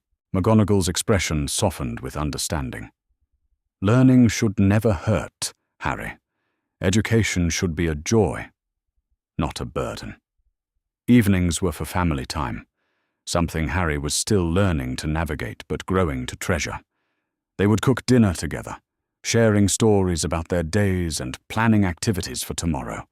McGonagall would tell him about her own childhood in Scotland, about learning magic and going to Hogwarts for the first time, about the adventures and mistakes that had shaped her into the woman she'd become.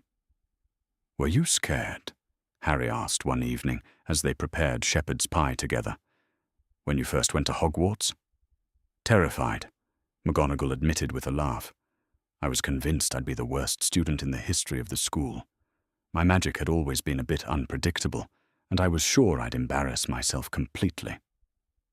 "But you became deputy headmistress," Harry pointed out. "Yes, well, it turns out that being scared doesn't mean you can't be successful. It just means you have to be brave enough to try anyway." The first visitors arrived in early July, just after Harry's 12th birthday, a celebration that had involved a proper party with cake and presents and friends, the first birthday Harry had ever enjoyed, rather than endured. "Harry!" Hermione's voice rang out across the garden as she emerged from the flu connection McGonagall had temporarily opened for visitors. She ran across the lawn and threw her arms around him in one of her characteristic fierce hugs. "You look wonderful. You've grown at least an inch, and you've gotten some colour in your cheeks."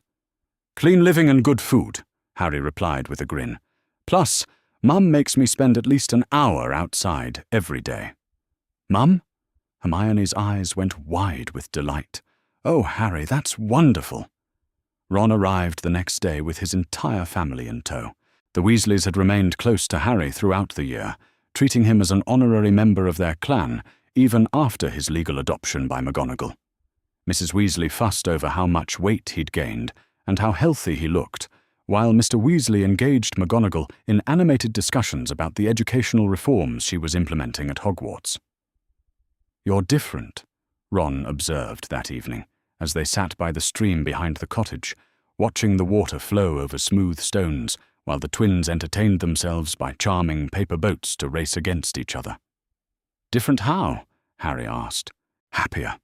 More settled, I guess. Like you finally know where you belong." Harry considered this, watching a particularly elaborate paper boat that Fred had transfigured to look like a miniature dragon. "I suppose I do," he said finally. "It's strange having that certainty. I never realized how much energy I was spending just trying to figure out where I fit. And now you know." "Now I know." Harry smiled, thinking of McGonagall inside the cottage, probably preparing tea and biscuits for everyone, despite their protests that she didn't need to go to the trouble. "I'm her son, and this is my home, and I don't have to earn it or prove I deserve it.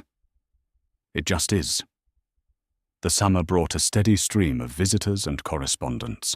Sirius wrote weekly, sharing updates on his ongoing recovery and his efforts to rebuild his life. His letters were warm and affectionate, filled with stories about Harry's parents and expressions of gratitude toward McGonagall that sometimes brought tears to Harry's eyes.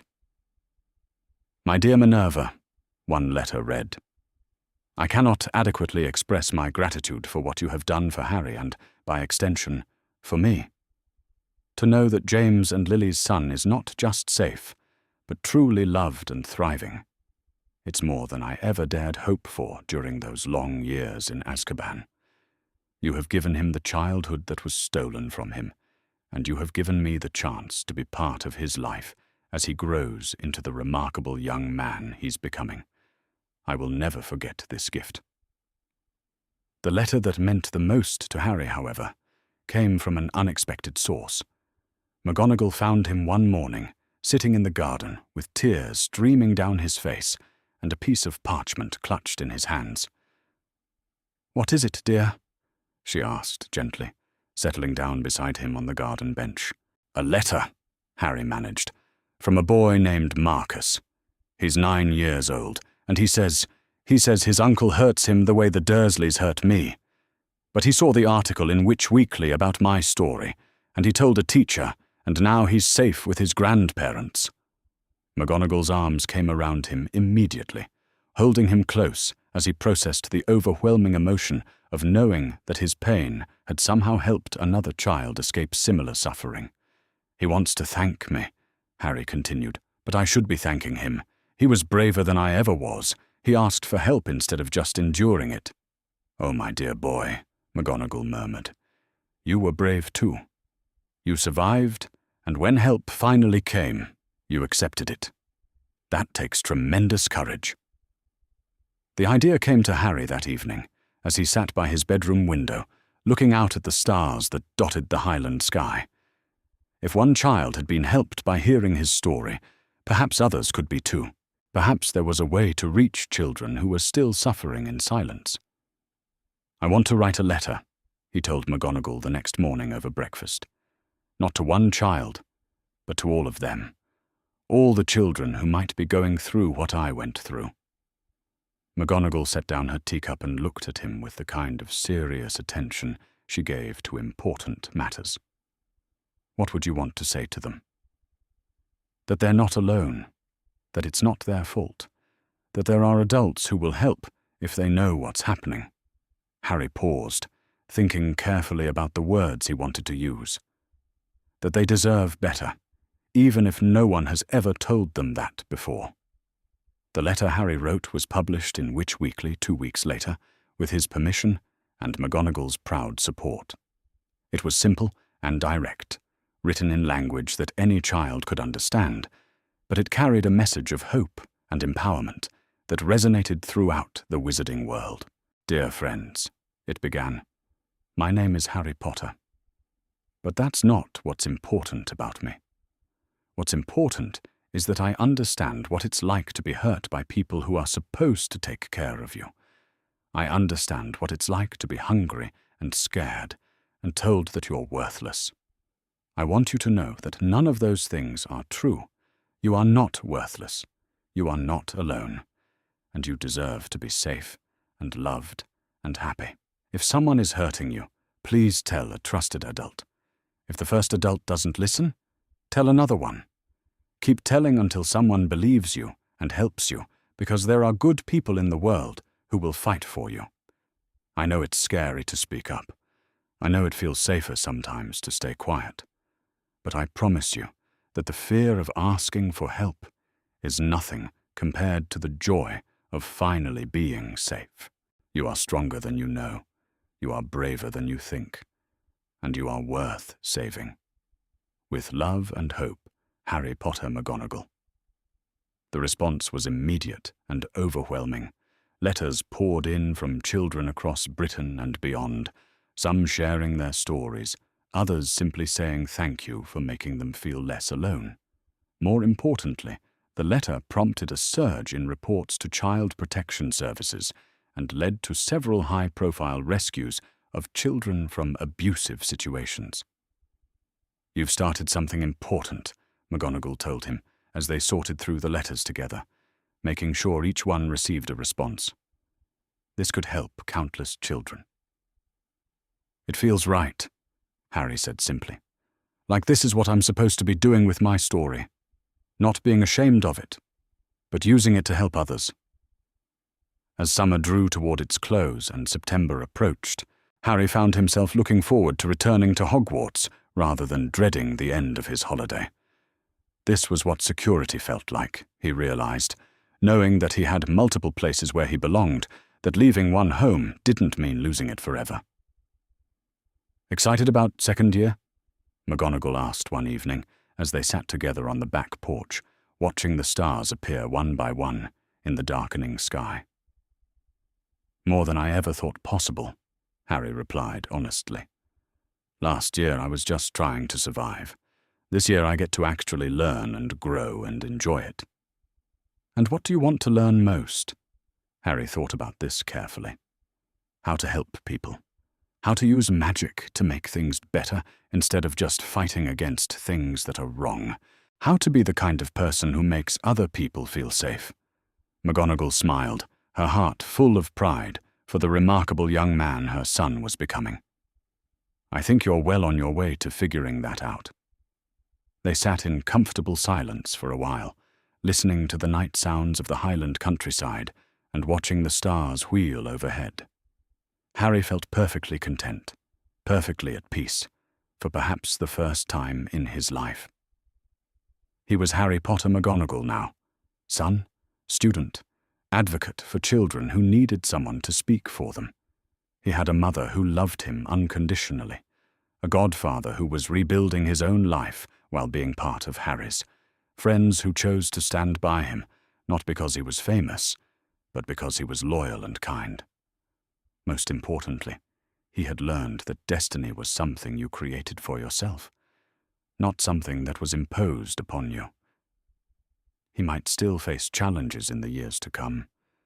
Voldemort was still out there somewhere, and the wizarding world still had its share of problems that needed solving, but he would face them as Harry, not as the boy who lived. He would face them with support and love and the unshakable knowledge that he was exactly where he belonged. Thank you, he said quietly, not sure if he was speaking to McGonagall or to the universe in general or to his parents, whose sacrifice had ultimately led him here. For what, dear? For saving me. For giving me a real life. For showing me what home feels like.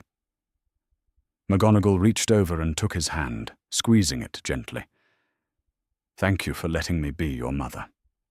It's the greatest honor of my life.